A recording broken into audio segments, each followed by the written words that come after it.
What's up, guys, and welcome back to another episode of I'll Call You Right Back podcast with me, your host. Another great spooky week of free content from I'll Call You Right Back podcast. This week, I have a very, very interesting guest, and before I get to that, I wanted to talk about a few things that have been going on in my life. So, as people know, I'm a pretty big fan of The Office. And Jenna Fisher and Angela Kingsley, who played Angela and Pam on The Office, created a podcast called Office Ladies. And it's fantastic. Basically, they just watch an episode a week in order and basically give all the background detail, all the inside scoop of all the awesome shit, and it is so good. Drops on Tuesdays. It's called Office Ladies. Definitely worth a subscribe on that. Me and my wife have been trying to watch scary movies for Halloween and, for this whole month of October. And last night we watched Scary Stories to Tell in the Dark. And I'll tell you one thing, it wasn't that good. Definitely wasn't good as the books from the childhood years that terrified us all. But the movie was, it could have been good, I felt, but it wasn't like terrible. It would be worth watching, but it's very slow. It's a very slow book. I mean, it's a very slow movie, but regardless, I'm just trying to watch spooky movies. October's ripping by fast, and it's kind of heartbreaking, because there ain't nothing better than going outside whenever it's just like a nice, 55 up to 60, leaves are on the ground, you got a hoodie on, you got an iced coffee up in your hand, and you're just like, God damn, what's better than this? And I don't know, but I'm going to try to hit some haunted houses this weekend and try to get this last little bit of Halloween out. Another thing I wanted to touch on, Halloween is coming up, all right? I feel like the majority of us that are listening are adults, right? Maybe you have a house, you rent a house, I don't know, but think about this for a minute. If you have ever trick-or-treated in your life, I want you to think about on how incredible it was. All right. Fortunate enough for me, I lived in an area where, trick-or-treat was popping whenever I was younger. Even though we lived on a fucking cliff and we had to walk these crazy hills, trick-or-treating was fantastic. I mean, it was just like hours long, and you had, pillowcases, and it was just like crazy amounts of shit you would get. And I guess nowadays there's a little bit more there's a lot of creepers out. People, for instance, like my trick-or-treating this weekend is in the daytime. It's like from 12 to 2 or some shit like that. And, at first I was like, that's a fucking sin to do it in the daytime. Come on. But I live on a main road, and I feel like, young kids in the dark running around, probably bound to be some bad shit to happen. So, the daytime's coming up on Saturday, and my point is I bought a fuckload of candy because I'm going to hand out candy, and I strongly urge yins to think about how incredible trick-or-treating was whenever you were younger.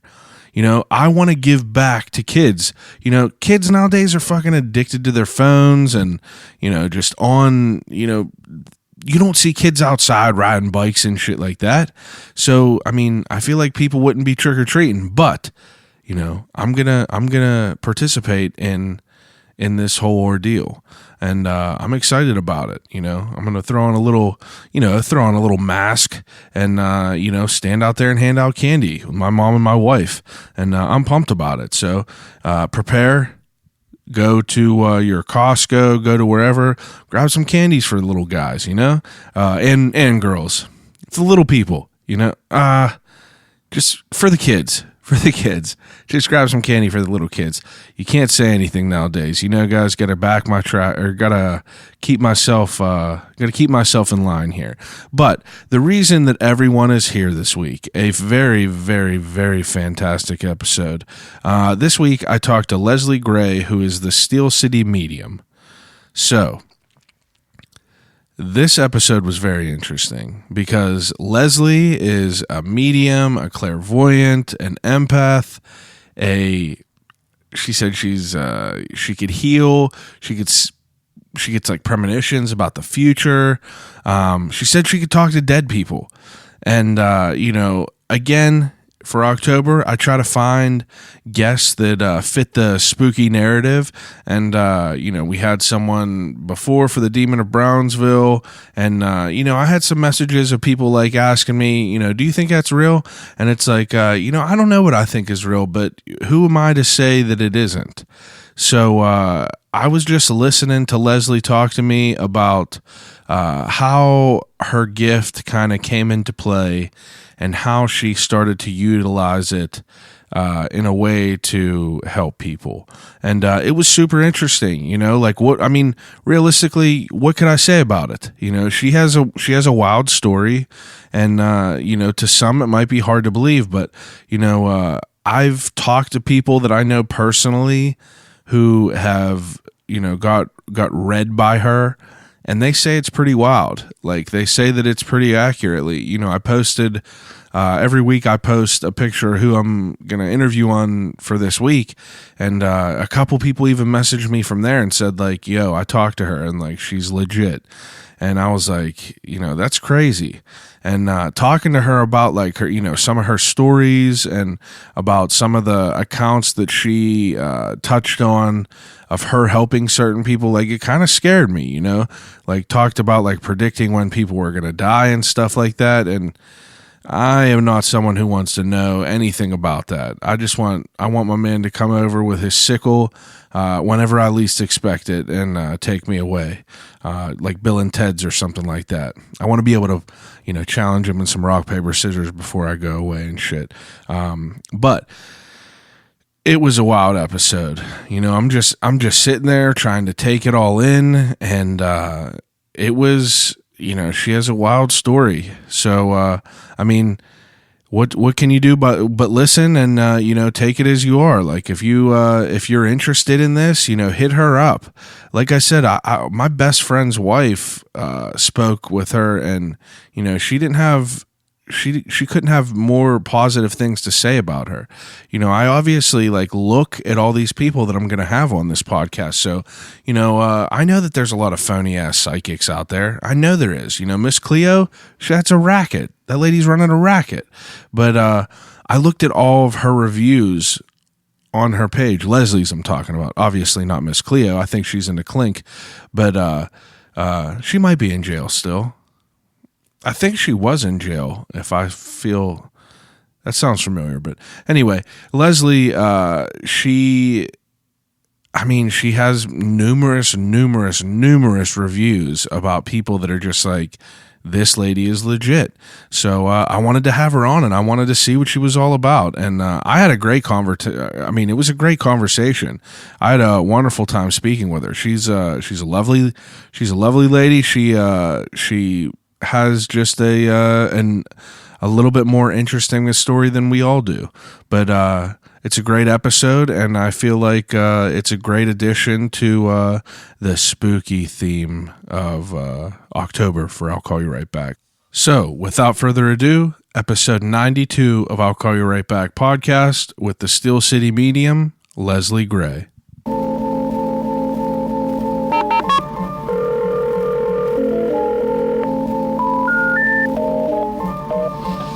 Telephone. Hello?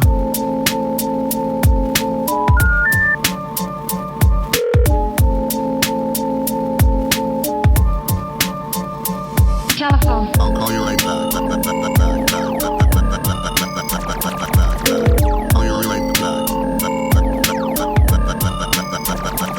Telephone. I'll Call You Right Back podcast. Really? Pretty bad. I just had have you ever heard of the Demon of Brownsville? Mm-mm. Demon of Brownsville is a family that was on Brownsville Road in Brentwood, and I think they moved in 80s, but I had on The Sun, and it was like a haunted house, 15 years, very, very like well-known place. They have a book about it now. Oh yeah, and I'll have to check it out. Yeah, it's pretty wild. Surprised they haven't written in, because we do haunted houses every year. I want to know. It's not haunted anymore. They got went in and took it. Yeah, they had an exorcism. Yeah, great. Well, that's fan. They had I it have with. a feeling we're going to need to do that with this house. Yeah, they had like crazy things, like he was getting like bite marks, scratches. All his religious artifacts were getting bent and broken in half, and supposedly. There is 4 bodies of the settlers there that are buried in the front yard, and they were killed by Native Americans who came over and took over like the whatever settlement, whatever you want to call it from back in the day, the old terminology. But that's a lot of the houses nowadays are like that. Yeah, You'll see a lot of the houses have like a big history, the ones that are haunted. Yeah. The newer ones, I feel like people just drag them with them, so there's really no real thing to them. But there are some newer homes that are being built on cemeteries that were like not so big. Yeah. And so they don't move the bodies because it costs so much money to move the body. So for sure. And the last house we were at, they found a finger, and before they even said that, I said, there was a body buried in this yard. Like, I literally feel it. Like it was cemented in or something. Like it was built over. Like the house was built over it. She said the mother was digging a garden near the house, and they found a finger bone. Really? That is wild. Yeah, it was an actual human finger bone. And she said, you just gave the chills on my spine. I'm like, yeah. It's crazy. It really is. And I every October, I kind of find guests that, are almost of the spooky type vibe. You know what I mean? Something like that. To kind of go with the theme of just Halloween in October. But I ended up hitting up them last year, and I didn't get anything back from him. And then this year I hit them up again, and he was like, yeah, like I'll absolutely do it. And he came on and we talked, and I mean, he told me his whole account of all of it, and it was very crazy. wild, from the time he was very young, and he lived in it for like 15 years. And I think he said in like 2008 is whenever they got it like out and done. And, it's interesting to me. I definitely think it's interesting. I'll tell you, the exorcisms are great to have when you have stuff like that. And I think that's what we're going to have to do with this house. So now I'm going to have to contact a priest, have him come up there. We're going to have to meet. We're going to get her, whoever's there. I felt a strong presence of a female there, but that doesn't, mean anything when I get in there. Yeah. I'm probably going to see demons, or I feel like there's an entity there. Yeah. That's what he said what was in this house. Mm-hmm. It was a demonic entity, and they even got in depth to where he said that they like felt something like under the steps or something, like they just felt some sort of energy, and they ended up ripping the wall out, and inside the wall there was like toys from the kids. Mm-hmm. There was like a dead bird, but there was like no way to get in there. And it was wild. It's definitely interesting. Entities are built up, though. They're not just one thing. It's built up of many, many demonic energies. Well, he said that this only had one name. I can't remember the name they he usually said. do call RB. They usually go by one name, but that's a demon for you. Yeah. A demon would only say my name is. Yeah. You know what I mean? And they're built up of a lot of darkness, a lot of... like my house was built way back in the day, and it used to be a horse farm. Yeah. And then they turned it into a house. Okay. And I'm sorry, not a house, a meat market. Yeah. And they lived upstairs. The meat market was downstairs, and below that was the butcher area where he butchered the animals. Okay. The table was still there with marks of the knives and Oh, really? Yeah, blood stain in it. So it had a lot of history to it. But he also burned all the carcasses He killed the animals, hung them up in the one area, and then there was a coal area, like where the coal was, and I'll tell you what, I felt nothing but darkness, and when I go down there. Oh yeah. And so he burned all the carcasses, which was right into the wall of my house. Okay. Like, so the porch was built over top of this. So Yeah. I guess they took that part down and rebuilt it. So it was like an addition. So they put, okay. like, I guess there was like this area where they killed, or they burned all the carcasses. Yeah. So they removed that because it was made out of steel. So they removed that, put the porch up, and then put a room and another room above it to match the house. And that's where you're living now? No, that's where I grew up. Oh, that's where you grew up. Okay. And when I was little, I moved into that room and with my brother, and this thing used to come out of the wall and literally try to get inside of me. Yeah. And I felt it was like a big black blob, Yeah. like huge. And I could see it, and it was real deal too, because I was not half asleep. I was sitting up, and I Yeah. literally watched this thing pick up my brother and lift him up off the bed. Jeez. And I used to tuck my sheets in, and Yeah. I'm like so afraid. But I always had my gift. I always had the gift of talking to the dead. This has always been in your life? My whole life. I've never known anything different Ever since you can remember? ever since I could remember. Really? My mom said she noticed at 8 months. Wow. That is... So I used to hand things to people that weren't there, like my baby bottle, toys. I used to talk to people that my mom's like, Wow. And I used to do predictions of things that were going to happen, and they would happen. Like, oh, Judy's going to call you, and Judy would call. Jeez. And I used to do that. Freak All my right. mom out. Now, before we get too deep into this, I do an opening segment with all my guests. I do an opening segment. It's called "What's in the Cup." What's in the cup? What's in your cup? This is called Bai. It's an antioxidant cocoa fusion. It's coconut Yeah. water, basically. And I like it because I love this kind of coconut water. It's the only one I drink. They I've are tried really them good, all, though. but They the are Bai really is good. the only one that I can even swallow because it has the more of the coconut flavor in it. I like the coconut lime that they make, and I like pretty much all I their like flavors. the pineapple one. Yeah, This yeah? and the pineapple one are the only two I'll drink. I'm allergic to limes. Oh, okay. So, and strawberries and peaches, I can't eat those. Really? Yeah. That's crazy. They make my throat swell up. Yeah, my mom is allergic to peaches. Yeah. She's allergic to it. If I remember, we were going through a grocery store one time, and my brother put peaches in a bag for us, and then grabbed the back of her neck, and she just started getting hives. Yeah. Very, very weird. But I'm I'm so like that with limes. You touch me, I put them near my mouth, and I get hives and. oh, jeez, I I got no didn't limes get that around allergy here. until I was a little bit older, but I'm starting to develop allergies now, and it's weird because It's I've never crazy. had them. Yeah. But as I get a little bit older, the more I eat healthier, yeah, it starts to come out. the less they- I feel that. The less I have the allergies. All right. Meaning the hay fever allergies. Yeah, it kind of does a little bit better So, for you if you eat yeah. healthier. That makes sense. Now, all right. So I I came across you a couple different places. Oh, really? Yeah. So like I said, during October, I always put a post out on Facebook. If anyone has any ideas and it knows of anyone cool that would fit, somewhat of the Halloween type vibe or whatever you want narrative, to call yeah. the narrative of it all. And a couple people tagged you.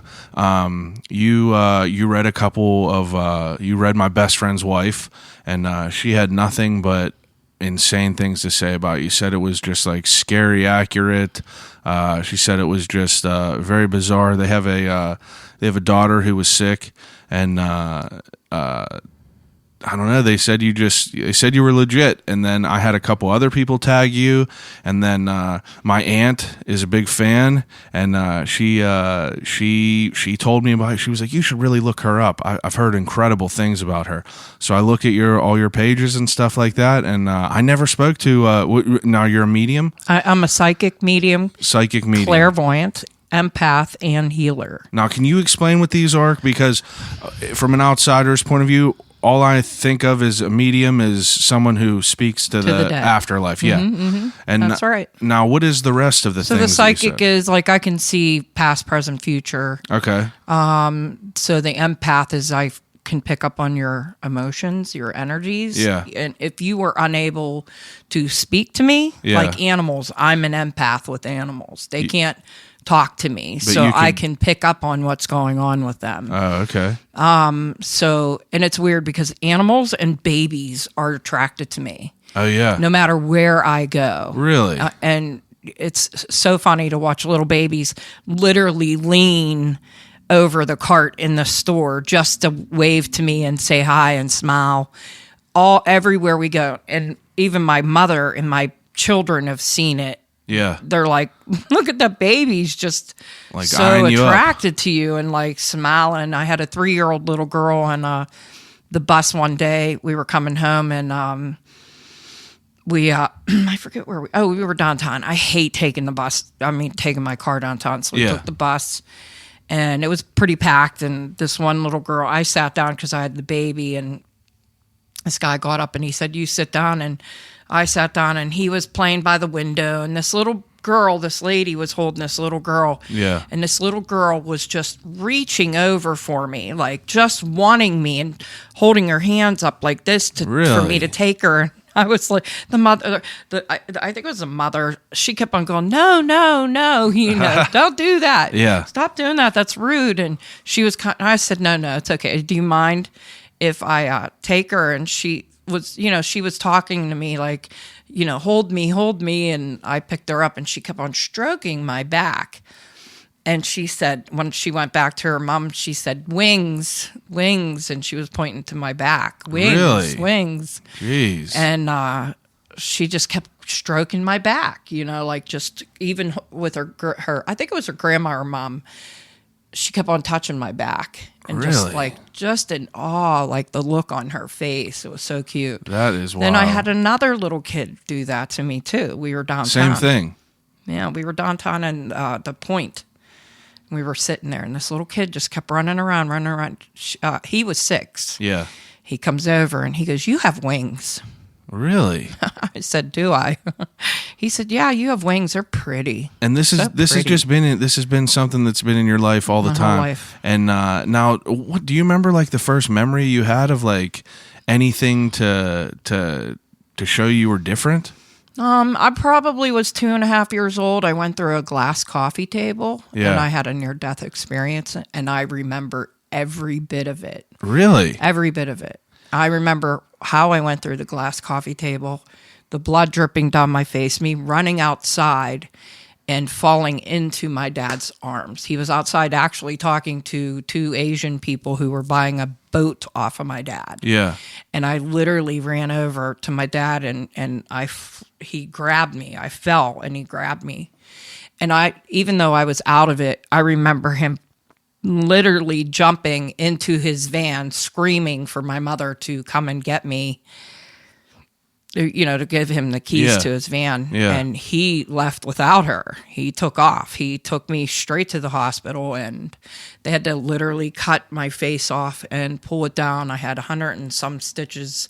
It was 165 on the inside, and then on the out Jeez. was like 175. I still have scars all over my face Oh, from my that. word.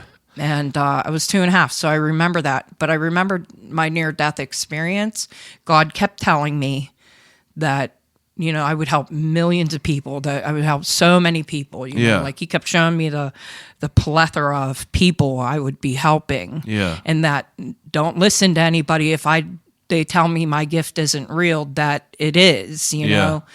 And he told me I would suffer a lot in this life, that I would do a lot of suffering, but I need to be brave, and that everything's going to be okay, and that anyone that would hurt me, like my mother, my father, anyone that would ever hurt me, Yeah. he would make sure he would take care of that I would have to trust him. Yeah. And I have done that. My mother was abusive to me. My mother's the one that put me through that glass coffee table. She never wow. admitted it to anyone. She said my uncle tickled me. When I asked my uncle, he was like, what? I remember my mother doing that to me. Yeah. And, when I told my dad just was so hearted over that, because he wanted to believe my mother, Yeah. But my mother was an alcoholic. She was abusive. She didn't want me. Yeah. She didn't like the fact that I did talk to her mother, who passed away when she was 6. Oh, okay. In a very tragic car accident. I used to talk to her all the time. Hey, Rue, come play with me, Rue. Rue. Yeah. Look what I'm doing. Rue, come see the dolls. Rue, come And see my new you would dress. vividly see people. Mm-hmm. Yeah, the people that owned my house prior to the butcher and his wife. Yeah. I used to see him all the time. His name was John, and they would talk to you? Yeah, and the woman's name was Mare. That's how I called her, because I felt like that's what people called her. Yeah. I just kept on calling her Mare. And, hey, Mare, hi, John. John scared me because John had blood all over him. Okay. And I never knew why. Yeah. He was dressed in all white, but blood stains all over him. Were these some of the first people you seen? Yeah, and he always had the butcher knife in his hand, so I never understood and I had the hat, like the butcher hat. Yeah. But I never knew what that was. And he was scary to you? He kind of was, because of what he was, but he was never mean to me. Yeah, but like visually, it he was was scary startling. to me. Yeah, Mm-hmm. I'm sure. And the mayor lady, she was. Were these people like? She was always dressed in a long dress, it, like dusted the floor. I remember it dusting the floor. And like you would see them like how often? All the time. Oh yeah. Yeah. They were always very protective of me. Yeah. I remember she used to hate seeing me get hit. My mother used to hit me a lot. And I could see her. Like, she used to get so angry, Now, would you be able to, would they embrace you? Like, would you be able to, I don't know. And forgive me ahead of time. Like, I have very crude... dead people do touch me. If that means embracing, yes. They've hugged me. They touch my hair. They touch my arms. Yeah. Because that's what I have very crude representations. And basically, any basis I have of anything is from what I see in movies. And you see in Casper, you can't feel it or whatever like that. Mm-hmm. But I was just curious, and it was like they could embrace you and touch you, and you'd be able to feel that they were there. Yes. Huh. And I have. Did that startle you at first? Or were you always just kind of comfortable I'm just so used to it. You Yeah. know what I mean? It's been my whole life. You can't get scared of something. And I get asked that, aren't you afraid of what? Yeah. Of what? This has been my norm all my life. I this guess if isn't something that's new to me. This is all my life. I guess if you started with it, it's something that's you're accustomed to seeing. Now, whenever you were younger and you kind of, was this known to other people, or did you kind of keep it a secret? No, at my first? grandmother knew. Yeah. She used to correct me up. When I was 4, I told her I was somebody else in my past life. Yeah. And I knew who I was. And I said I was a man, and my name was Eric, and I did tricks. And Pittsburgh was one of my favorite places to visit. Yeah. And I told her that. I used to tell her all kinds of stories. Growing up, I see 4-year-old kids now that don't have the language skills we had. Yeah. We were taught way different. Yeah. You had to grow up pretty quickly back in my day. Mm-hmm. And, you were a street kid too. You know what I mean? You were out on the streets till the lights came on. Street lights. Now you don't see that very often. Kids don't go out at all. Kids are so different nowadays. Video games and cell phones. Yeah. So, you had no fear back in that day of being out all night. Until the street lights came on, and then your ass is getting beaten. Yeah. You ran to your house, So, the thing that was different about me is that, in first grade, I predicted a death of a teacher. And Really? I did it right in front of everyone. And I said, oh my gosh, you're going to be on a boat. You're going to fall off the boat. I see you trying to put lipstick on, and the lipstick goes across your face because the boat's kind of wobbly. But I felt like she wasn't all there. I felt like I was dizzy. Yeah. Drinking, and at that time I didn't know that because I'm in first grade. Yeah. And she was grabbing my arm, I was like, like a movie goes off in my head. Yeah. And I described the boat to a T. I told her she was going to fall off the boat. I heard other people on the boat, having a party. Mm-hmm. And I said that you're going to fall off the boat, go under the boat and into the rudder, and that's how you're going to die. And that summer, That it happened. happened. And the police came to our house because she was mad at me. Yeah. And sent me to the principal's office. And How old Mr. were you when Flynn- this happened? I was in first grade. Okay. But that happened to me a lot. Like Yeah. people would touch me and it would be, like a movie goes off in my head. And I And tried that's how you explaining would that see to my things. mom, my grandma, how I seen stuff, Yeah. like my grandpap was sick. And, I sat down next to him and I seen it. I seen everything. I seen the colon cancer. My grandmother's like, he doesn't have colon cancer. He's cirrhosis of the liver. He drinks a beer every day. And I went, no, he has colon cancer and it's wrapping around him and in 4 years he'll be dead. And it was exactly 4 years. And Really? my grandfather came to me and told me, come see me now. I need to go home. And I was in school downtown I was taking secretarial school to Yeah. learn how to run a business. Yeah. And so I was in there and I felt him and I smelled him and I heard him and I went, I said, I got to go. My teacher, Sam, I said, I have to leave. Do you mind? Make this up another time. And he said, sure, go ahead. I said, I think my grandfather's going home, to heaven. Yeah. He said, go, go, go. And I said, okay. So I went home, changed my clothes, grabbed my kids from school, and we went straight to the hospital. And he had been in a coma for 3 days, which I knew nothing about. Yeah. Nobody told me. When I walked into the room, and they warned me ahead of time, they put my kids in a sitting room, and they said, you go in first. Then, you can go take your kids in one at a time. Well, I went in, and my son said, I want to go in with you. And so he went in with me, and my oldest son, and I heard, you're supposed to wake up when an angel walks into your room. And I said, what'd you say? And he said, what did you say? And I said, no, what did you say? And he said, I didn't say anything. And I said, neither did I. And he goes, but did you hear that? He said, yeah. And I said, what did that say? And he said, it's a lady's voice said, an angel walks in your room. You're supposed to wake up. And I said, you heard that? And he said, yeah. And I was like, I heard that too. Wow. And I went in, and my grandfather completely woke up. Really? Woke up right up, like, oh my goodness, my angel's here. That's exactly word for word what he said.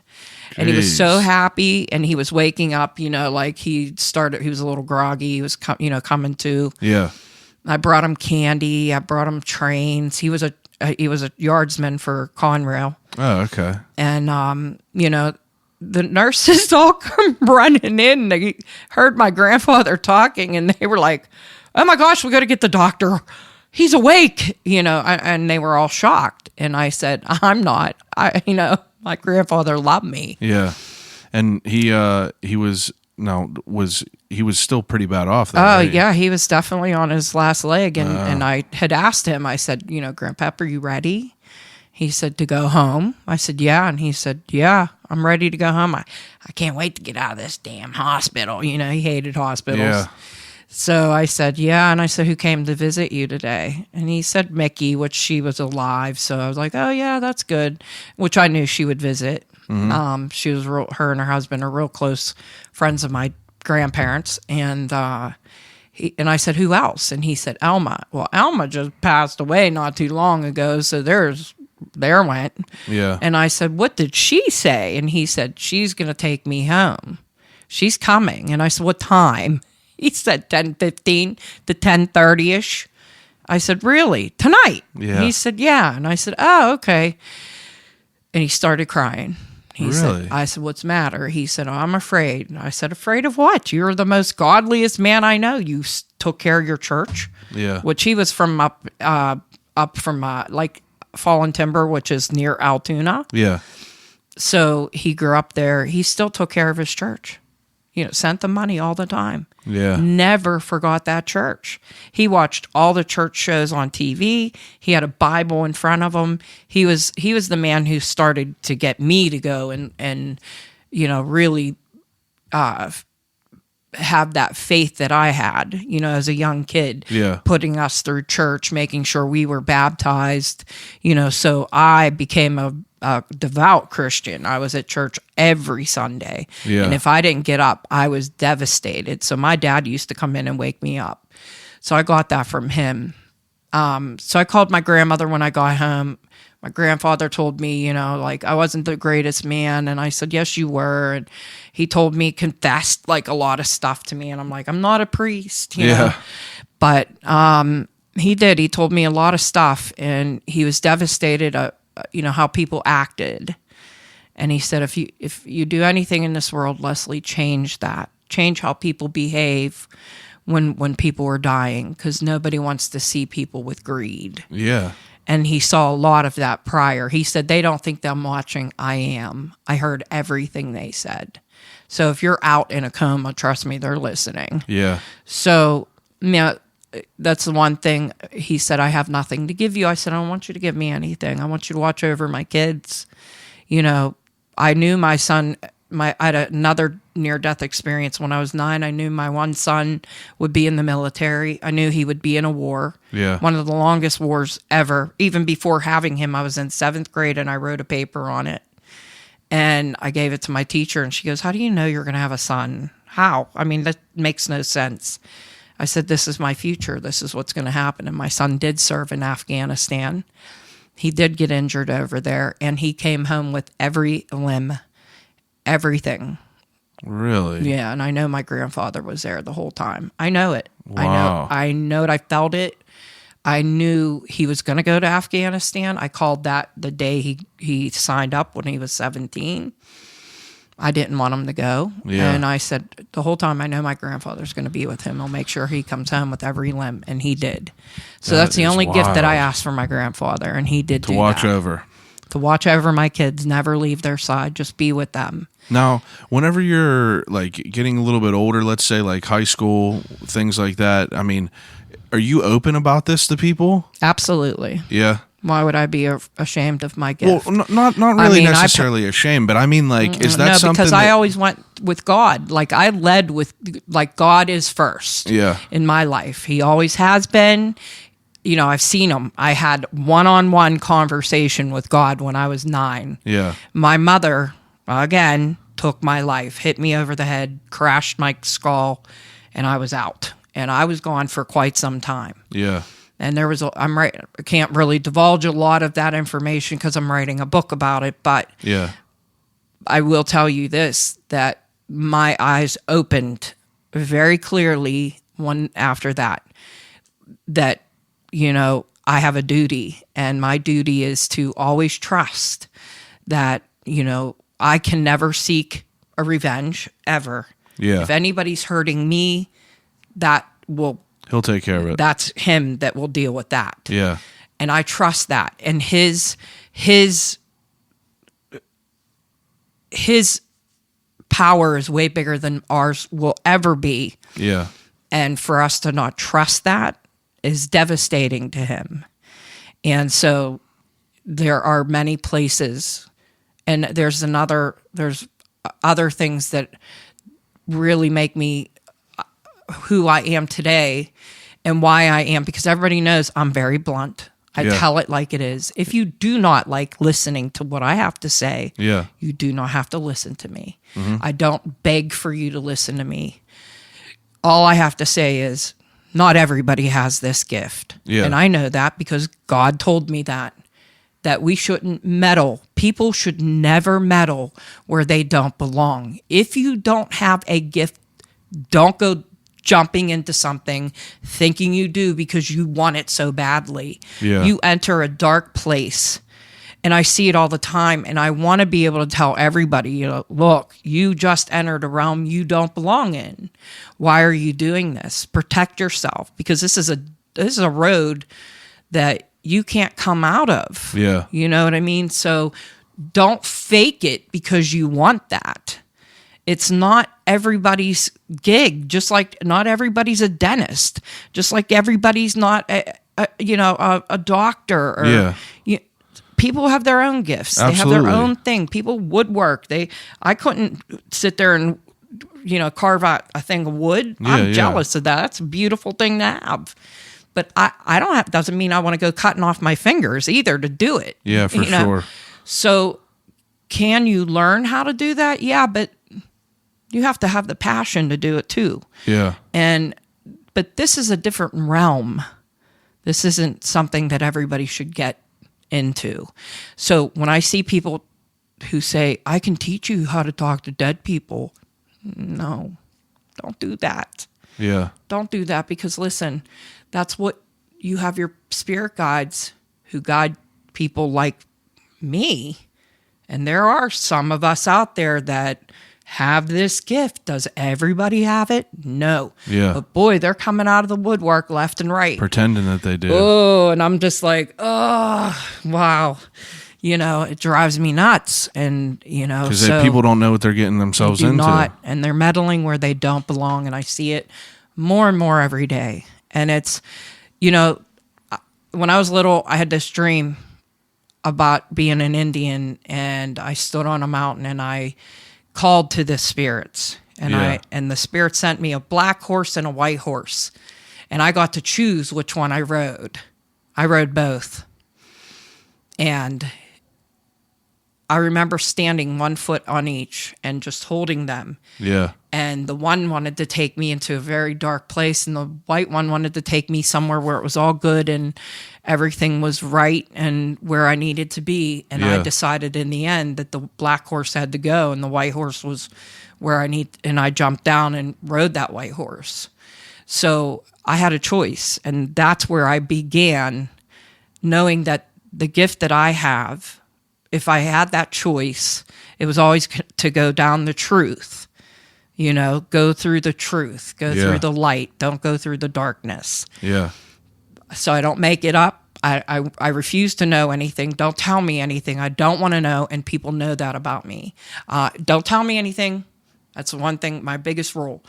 So if you tell me stuff, then it's not even, I won't even read you. I don't want to know. Now like whenever you were like let's say like high school type of time, like are you reading people then? Uh-huh.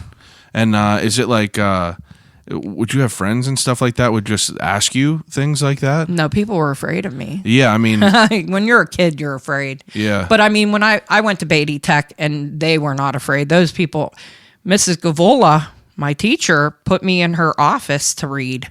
Oh yeah. Yeah, once a week she opened up her office to let me do readings. Now, do you use like tools to do the readings? I just look at your hands, because you use your hands for everything. Yeah. But so it's I mean, not like it's a like your tarot energy. card or anything. No, like no, that. no. Okay. I won't even mess with those. Those to me, they burn my hands if I put them in my hands. Now, And a Ouija board, no. I want them out. I've written letters to Congress. I've written, please stop putting them in a toy store. Yeah, it's wild. Please that quit they're in making toy store. those. I Those won't are let- like, I want them gone. I want them abolished. I won't let them in my Nobody house. should even be making them. They're horrifying. And if anybody says they're good, then you know they went down a dark place. Yeah.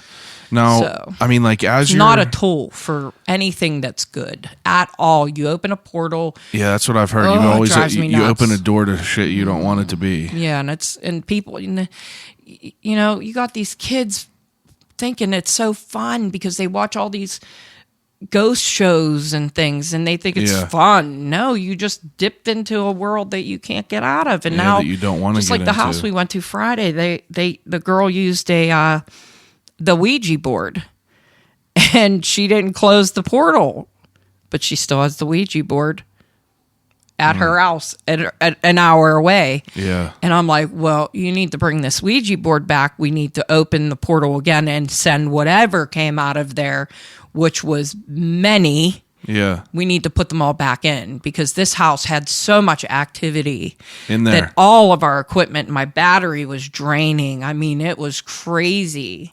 Jeez. So I had to change my batteries on my thing twice. And, you know, my spirit box.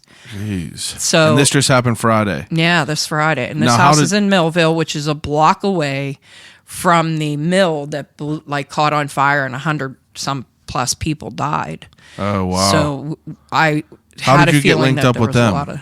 I had people write in. I put it up on my page. okay. So I have so even though my likes are like almost 7,000 likes, I believe. Yeah. My followers have reached up to, I think it was just, I've had 150,000 people follow my page. So now it's up to 162,000 people following. Wow. So Now, when did you start the Steel City medium? Like, when did that come into play? Well, so a very good friend that I went to high school who became a client who lost her fiance, David. I actually was on 279 when the HOV lane accident happened, the real big one. I don't know if you remember it. Maybe you were a kid, because I'm assuming you're what, in your 30s? I'm 29. 30. Yeah. But, so you were just a kid. Yeah. So you were probably like 2, maybe. Yeah, if because even I don't that. know if I, like, what was it? It was So it was a truck and a car coming at each other. And the car had a bunch of people and the truck had 2 people. So I think 7 people died that day or around that time. I think like 6 died and one girl kind of died later, but I knew she was going to die.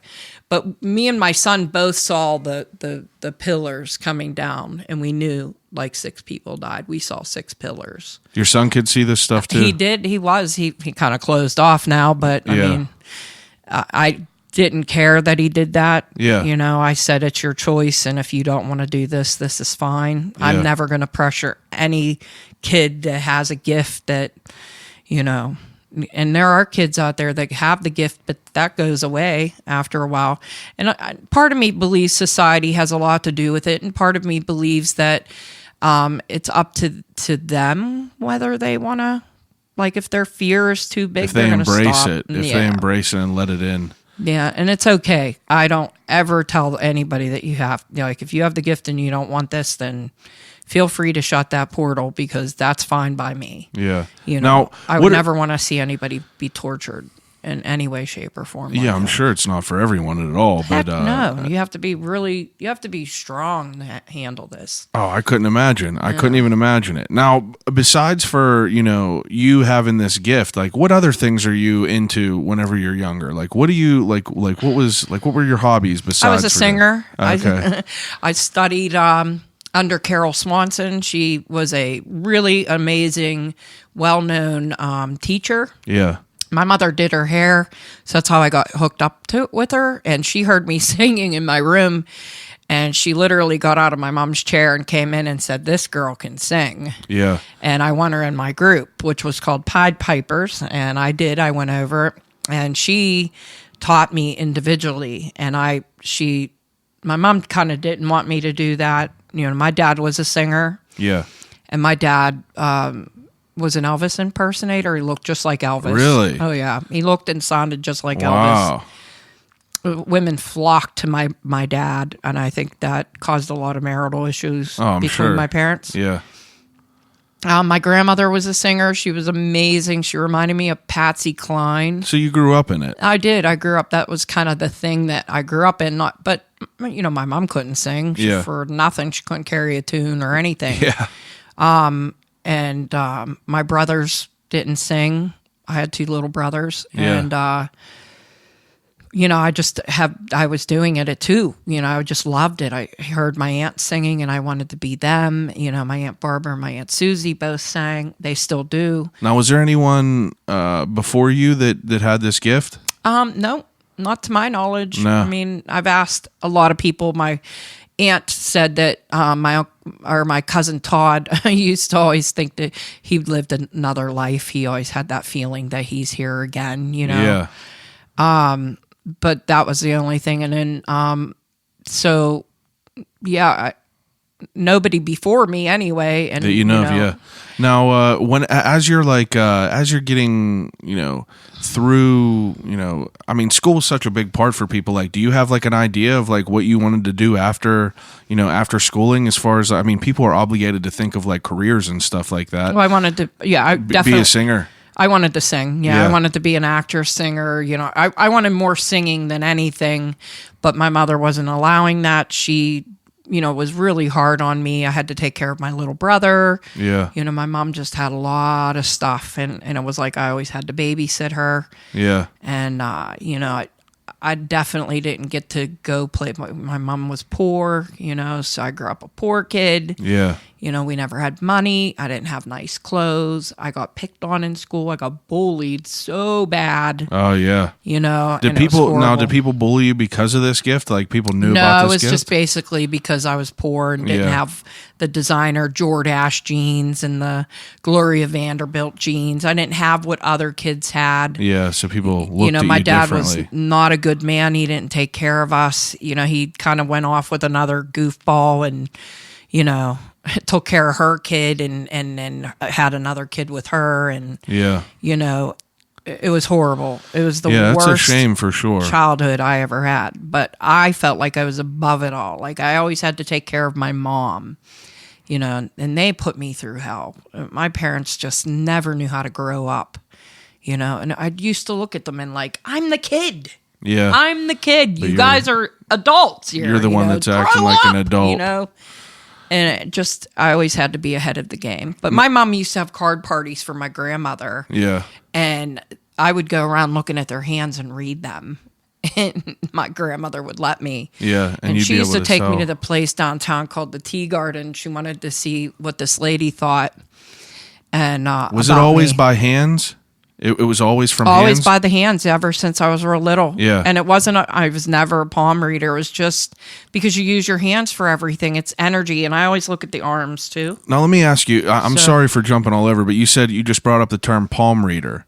Now, that's different from what? I guess I don't know how a palm reader works. Yeah. So I'm not a palm reader. So Yeah. I wouldn't know how a palm reader works. They do look at lines, kind of like an astrologer Yeah. would, you know. Yeah, I like guess I've seen that people like looking at lines and stuff like Right. that, but It's more like reading. Basically, Yeah, it's yeah, a yeah. basic reading. Okay. Kind of like tarot cards. It's a basic reading. You're Yeah. not giving me anything but the Ah, you're okay, guessing games. okay. I get what you're saying That's why now. I'm not into tarot card reading. I think it's a ridiculous game Yeah. that you're playing on people and you're making money off of that. And I am very vocal about that. And a lot of people don't like me saying that, but I don't care. That's all right. I tell it like it is. If you don't like hearing what I have to say, I'm Don't telling listen. you, this is not a joke. Yeah. This is a card game made up by people that were trying to play a game, you know, and then they try to change it by putting the face of the angels and stuff on it, which makes me nuts. Yeah. So yeah, Yeah, I mean, I'm I don't know probably too the much one about and it at only all. psychic medium here. They will tell you I'm not about the tarot card reading. I just cannot get into it. I can pick them up, respect they that. burn my hand.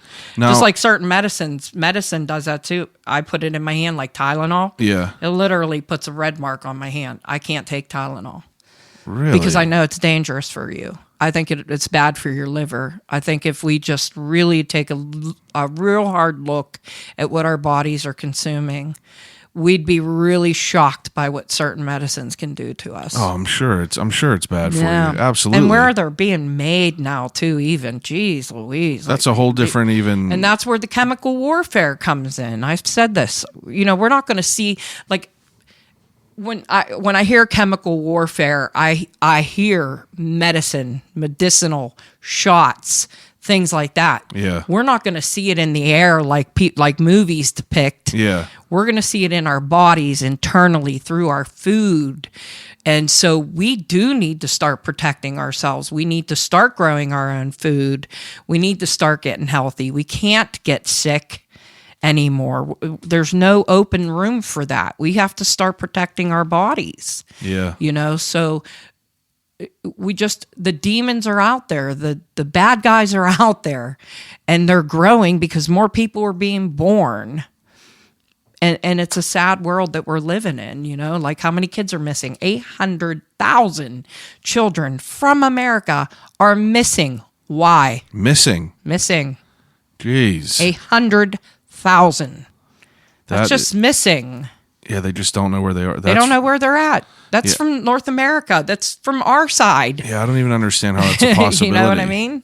That's like we're talking Canada, America, Mexico, like this side of the world. That's 800,000. If we put on the other side of the world, holy crap. Yeah, how many more could it be? You know, That's and right. you don't even know how many kids are being born because we could get into that all day long because there's just so much I see, and I write stuff down all the time. Like 9/11, I predicted that. I predicted that in front of people. So people were like, whoa, Yeah. And when it happened, my phone just blew up like crazy. How does that even come into play? Like, how did you see that? Like, I draw pictures. Yeah. So I'm an artist too. I went to art school. Yeah. And I've been drawing my whole life. So I'm really good at drawing. So I just sat down and was like, I don't know. This guy was sitting at the table, and I think he worked in New York, probably at the Trade Center. And I just drew a picture of it and said, this is what's going to happen. You're going to see it. And he contacted my boss and said, you're never going to believe it. I didn't go into work today. Really? He missed it, never went in. And because the date on that napkin was still there. I literally drew it on a napkin. I said, don't go to work. And he said, I just listened to her. I didn't go. Jeez. And I stayed home. Now, whenever you're like, can you, do you like hone in your skill like as time goes on, from you being younger to you like, getting out of like high school and becoming like, mid-20s? Like, are you able to like? You mean, has it gotten stronger though? Yeah, like kind of like. It's always been the same. It's always been like that. Always been over. Like massive. It's Yeah. just always been there. I've never been afraid of it though, and I think that's why. Yeah, you embrace it. Because I don't care what anybody thinks about Now, me. what And about I think that's my thing, is where I'm like, you wish you were me. Yeah. You know what I mean? Like, if you're going to talk crap on me, then you must be jealous. Yeah. Or you wish you had what I had. So go ahead, talk your crap. And a lot of people do. And a lot of psychics do. So if you're saying that about me, then you need to check yourself. That's usually how people do it. That's It's how when they I talk feel. negatively. It's out of jealousy, or they're just I get what And you're the saying. TV psychics, I'm sorry, I have a really What, big like Miss problem Cleo? with that. Yeah, all that stuff. There was just how people were making money back in the day. They kind of set off a bad vibe for people like me. Yeah, sour everyone's taste. Really great. Thanks, Dionne Warwick. Thanks to all those goofballs out there who made it so difficult for us. Yeah. The ones that do truly have this gift and are willing to help others no matter what. Now, do you see, like, whenever you were a little bit younger, like, were you seeing like scary things, or was it usually? No, I saw the entity. Yeah. That's pretty scary. Yeah. And did they? I mean, like, they knew that you were different, and you were able they to knew that thing knew I was way different. It would try to get in me. I was rushed to the hospital. I think I was probably 8 or 9-ish, 10-ish area. I'm trying to remember. If I look back in the day, I think I was in 4th grade. So I'm trying to remember how old that would have been. Yeah, I don't even know. So 4th grade, because I remember all the kids writing me cards. Yeah. I was in the hospital for quite some time. My grandmother was with me, and my mother thought I was faking it. My dad found me in a fetal position outside my room on the floor, frozen and so sick. I felt like somebody's kicking me in my stomach. Yeah. So he propped me up on the steps, and he's like, just stay right there. And he tried getting in my room, and he couldn't. There's no locks on my door. No, nothing. The handle was frozen. It's summertime. Yeah. Like, it's more of I shouldn't say summer. It's more springtime. So it was more towards the end of the school year than it was at the beginning. So the handle was frozen. Like he just jumped away from it. It was so cold. And he couldn't get in my room. And there was no locks on my door, no nothing. So how couldn't he get in my room? He kept on trying to pry it open. He tried from the other side, from his room. Yeah. He couldn't get in my room. He's like, this is weird. And finally it broke free, and he went flying in. And he said he could literally see his breath breathe. He said it was bone chilling. Jeez. He said something was in there. And now as you're able to, like, you obviously know you have this gift and everything like that. Now, how do I want to phrase this? Like, are you like kind of like advertising, let me help you out, like let me read you, like let me see, like are you actively like looking out to like help people and like read Every day. people's yeah, like Every day. ever so, and like I when go did to the this grocery start? store and I'm like, okay, hey, you. Well, when did this Just start? curious. Do you have a minute? I have to tell you something, So yeah, I do that all the time. I just did it at Walmart, 2 women where, Yeah. and I was like, oh my gosh, your brother never shuts up. Every time I'm around you, I hear him, and I run into them every so often. And you get different vibes from people. Yeah, definitely. And I'll tell you, there's a lot of people out there that I just don't see good at all, and they put the hair up on my neck, and I'm like, oh, these Yeah, you can are just not tell there's good something bad with people. them. Yeah, so, so much. I could go on and on and on about the things I've seen in my life. And, Yeah. Now, when did you like start the business to like to market this and like kind of like say like this is, I'm offering this service, like I could do this, like when did that come into play? So I was probably in a 10th grade, like age 17. Yeah. Basically, so my teacher kind of helped me do that. I was in beauty school. My mother was a beautician. Okay. So she's like, oh, if you ever end up like me, you need to trade the fall on. So even though it's not something I wanted to do, because that's definitely not the road I wanted to go down. Yeah. But she wanted me to learn it because it was just something I could do, Yeah. because I kind of watched my mother. I used to read all her books. Oh, absolutely. Yeah. I knew, what she was into. I used to cut Marie Osmond doll heads, back in the day. I'd get the Marie Osmond head instead of the Barbie head. Yeah. And I had a couple of those. I used to curl their hair, cut their hair. And that was like 10th grade. You started kind So of doing yeah, all my this. mom put me in Beatty Tech, and then I started doing hair, and then there was just a couple people I read, and like the one girl, I warned her of a being in the back of a pickup truck, and she was going to sit on the wheel well type area of the truck. And I said, I see you getting injured, your leg, and the guy in the front will get his arm broke. The truck will go into like a ditch. Now, do you and it'll usually roll, see and this like everybody's playing gonna in get front hurt. of you, or Absolutely, is this like a movie goes off Okay. in my head? And I mean, I was like, blah, blah, blah, blah, blah, blah, blah, blah, blah. Like every blah, blah, blah, blah, blah, like it just come out of that. Yeah. Like I Word couldn't vomit. shut up. Word vomit? So here we went. I said, it's going to happen this weekend. I'm telling you, Stacy, stay out of the back of that truck. And it happened. Definitely happened. And she came back with crutches and her leg all in a cast and everything. She said everything. Every single detail was on point. Yeah. And that's when everybody wanted red. Really? And that's when it just took off like wildfire. And I've been reading people ever since. So, Jeez. That Yeah. is, I feel like that's intense. Now how do you like, I mean, I guess you can never turn it off. It's just always like, it's almost, like, do you ever get like a break I do from turn it off though. You can? Yeah, I have a light switch. Yeah. Tell everybody. If I don't, I'm going to go insane. Yeah. I mean, I'm sure you would. Yeah. I mean, and like so, driving, I would totally lose my mind. Yeah. I definitely can tell where people died in car accidents. I can see them, even though there is no marker. I already know there's somebody dead there. They'll stand in the street. Yeah. And I feel like it's my duty to go back there and like release them because, see, everybody has this notion that when you die, you immediately go straight to heaven. Yeah. I don't know how that works. I'm just saying. And not everybody gets that trip and goes very quickly. Yeah. There are a lot of people that if you're mourning somebody pretty heavily, you hold them back. And it's like taking a candle and you light the candle and the candle's burning and it looks so pretty and you turn out the lights and it literally glows in the house, right? Makes Yeah. the house look so beautiful. And that's kind of like how it is when you leave. It's so beautiful. It's amazing. And whether you embrace it or you don't, that's up to your individual soul. Yeah.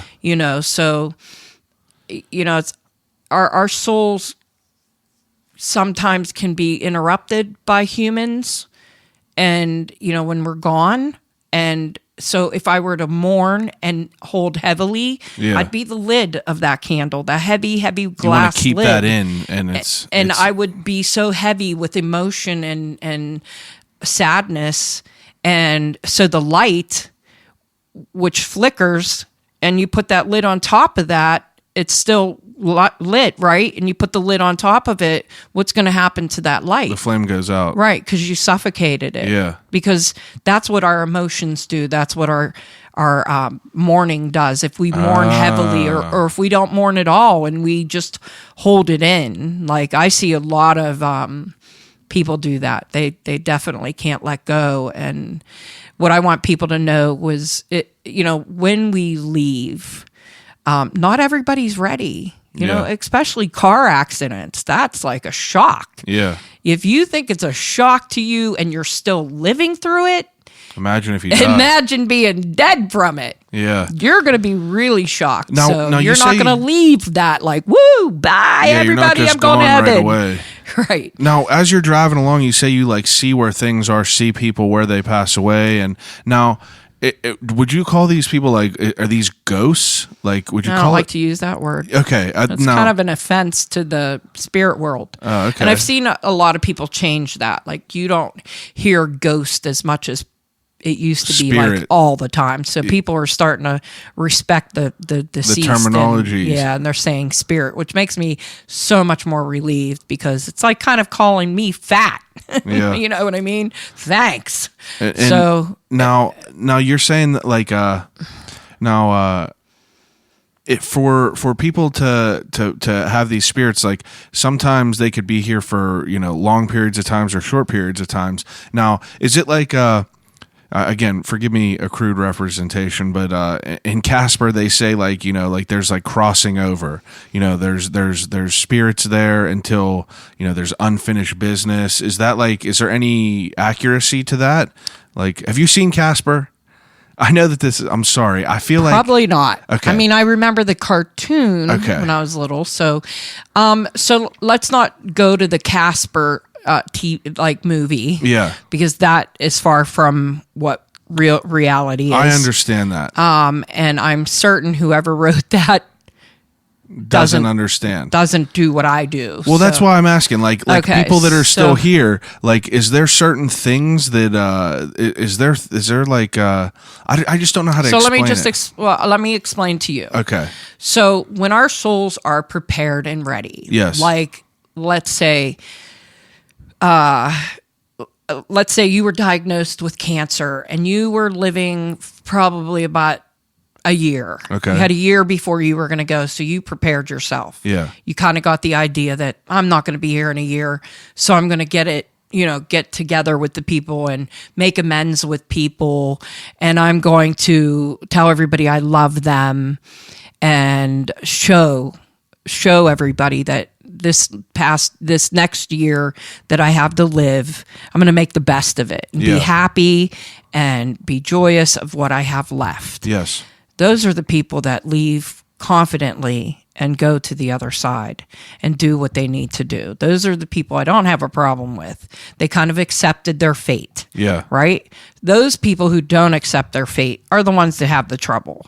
They're the ones that don't, they give us a little bit of a harder time moving on.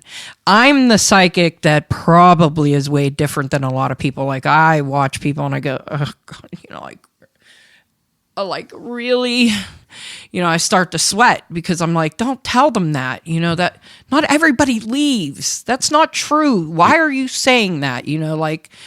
It's not true. Yeah. And there is a place called Murky Land. And let me tell you, I've seen it with my own eyes. What is that? Over the other side. What is that? So Murky Land is so let me just say, if you have a child that's misbehaving really badly, right? Like Yeah. really getting into a lot of trouble.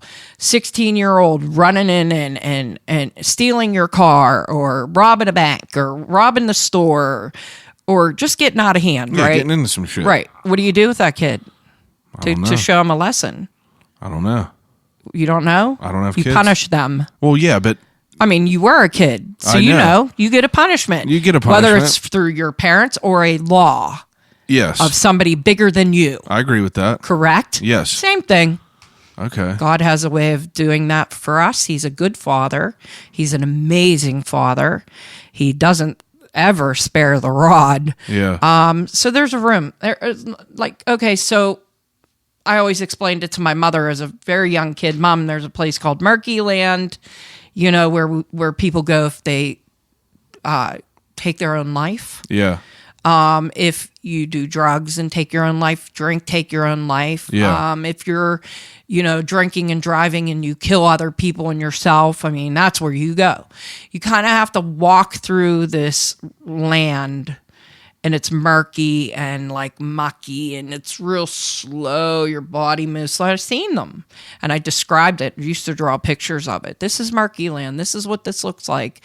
And so my mom saw the movie with Robin Williams, What Dreams May Come. Yeah. She calls me immediately, you got to watch this movie. Leslie, you got to watch this movie. You're going to be blown away. And when I watched that movie, I said, I wonder if that guy's ever been to the other side. The guy who made that movie. Yeah. Whoever wrote this movie, I wonder if he had a near death. If he ever went to the other side. I was always curious about that. And ironically, the time I seen that, I predicted Robin Williams would take his own life. Really? Not just once. Yeah. 3 times I kept saying Robin Williams he should be treated for suicidal tendencies. He has a lot. I seen his demons. I saw them, and Very they were heavy. not good. Yeah, there was a lot of demons, and he had a lot of guilt. He had a lot of apparently survivor guilt, from what I heard. Okay.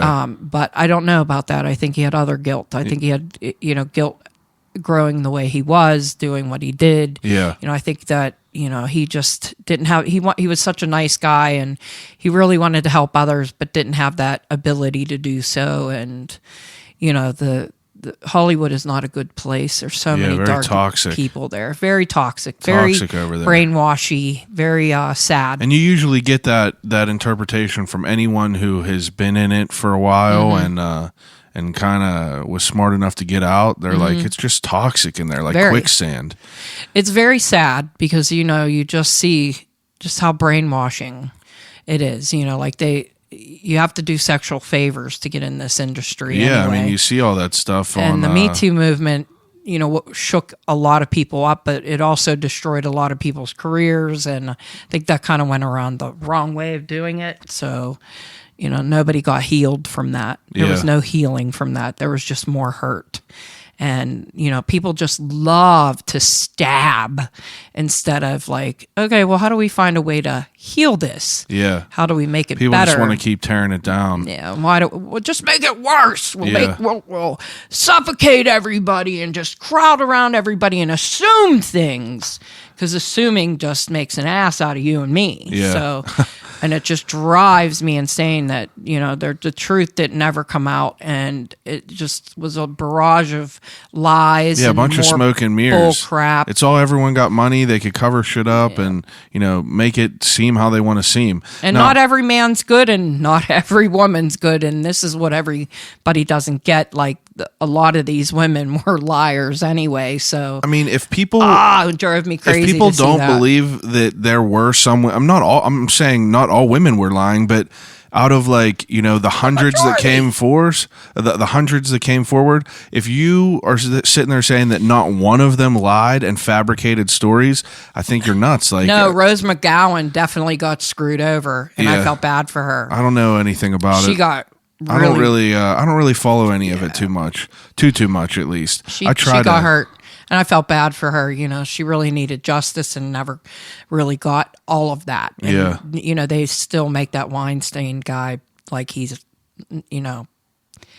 good man. No, he's not. Yeah, he is an evil bastard. Seems that everyone says that he's like a slime ball for sure. He is a definite slime. Now let me ask you a he question. should be in prison for life. Now, do you have control as to the point where you could, communicate with whoever you want, or is it kind of like on their terms? No. Listen, it is definitely up to them. Yeah. whether they want to come through or not. Yeah. And I never force anybody to do that. Yeah. Sometimes I'll be like, come closer, do you really, don't be afraid of me, or don't be afraid of what we're doing. Newer souls tend to do that. They tend to hide Yeah. a little bit, and they take a little bit more coaxing to come through because they're kind of unsure of what's going on. Yeah, it's probably new. People who are new, like have been up there for quite some time, man, they yap up a storm. They'll talk to me like they're so excited. And so some people are like, oh, my grandfather was never a talker. I'm like, yeah, you have to also remember he's been up there for 30 years. Yeah. And he's never talked to anyone, so he's a lot to say. Yeah. That doesn't mean that he was a talker. It just means that he had a lot of catching up to do. Yeah, a lot of catching up. And he was probably mesmerized at the fact that finally I get to have my voice, And you have to also remember that there's some souls that do come back, so you're never going to pick up them on the other side. Yeah. Sometimes I'll see their imprint of their spirit and kind of get their echo of what they had, but not the full them. You're reborn. Like, we have people who are reborn, and the thing how most people can know if they've been here before. Mm-hmm. So old souls usually have a lot of deja vu. Yeah. Younger souls will have deja vu here and there, and newbie souls never have deja vu, like the new souls. Also, dreams, you feel like you're really in them, like you participated heavily in them. So the old souls, if you have a lot of those, that's how you know. The newer souls, they tend to have dreams here and there and kind of feel like they're in there. Yeah. In that dream, they kind of get the tendency. So when you have those dreams, it's a key. It's a key to your life, and it's a key to your past life. It's a key to the whole realm of why you're here. And that's the big answer. Why am I here? It's up to us to pay attention. I get that a lot. Like, I don't understand why my life is this way. I don't understand why am I even here. So I get that a lot. I get why people get frustrated, why things aren't going their way.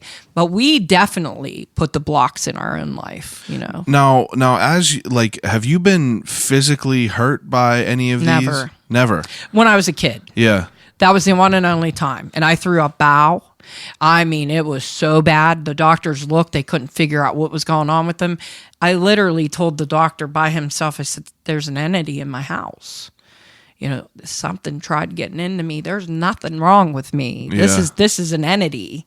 And I said, he's messing with me and he won't leave me alone. I need a priest to come to the house, and they won't bring one.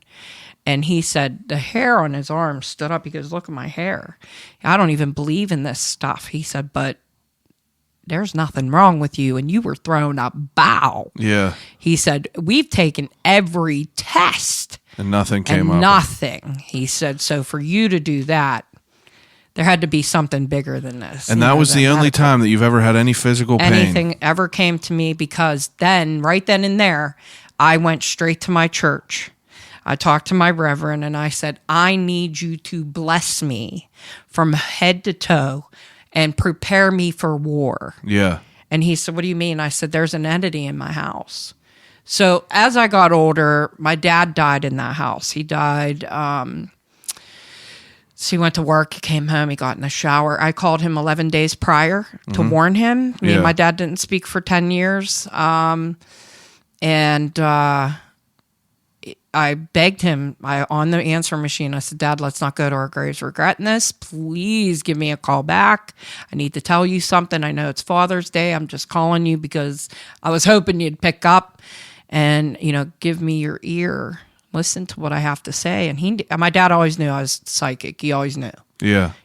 I did a lot of predicting, like Elvis Presley dying 5 days before he died.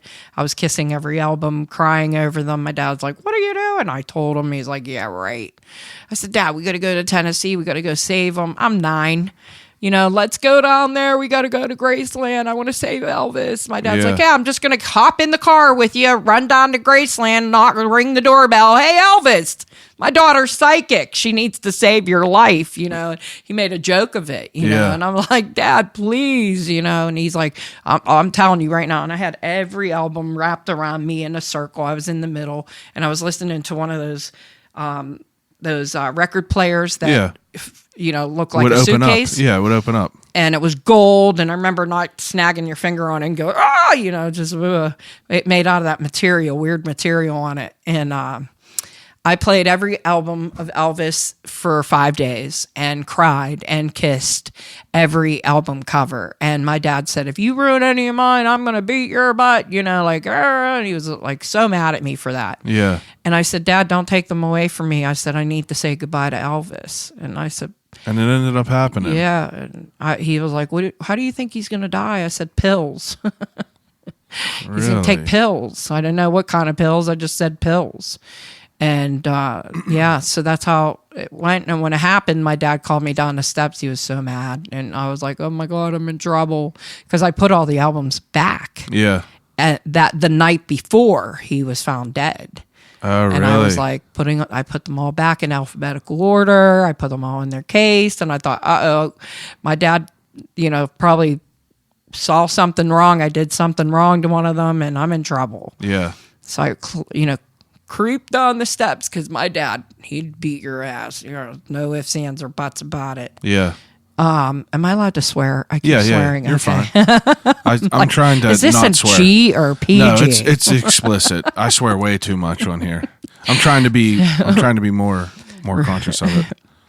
So, I get down the steps and he picks me up and takes me into the living room and sat me down next to him and turned on the TV and there it was.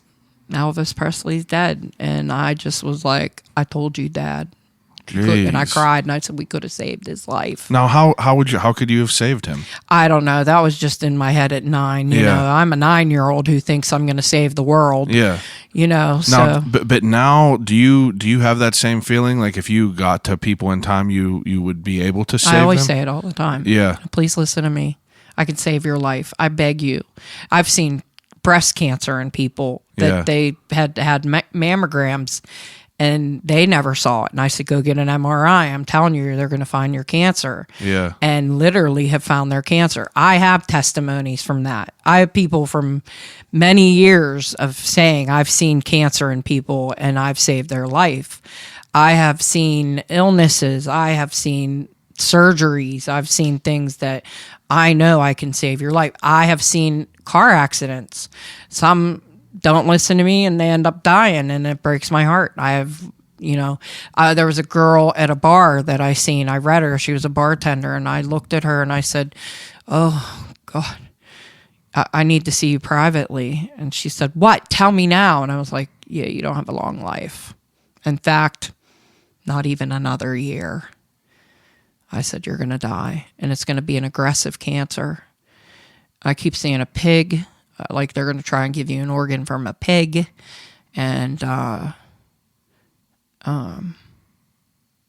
said, get on a plane, go everywhere, drop your job right now and go have fun. Yeah. Live your life and don't worry about anything.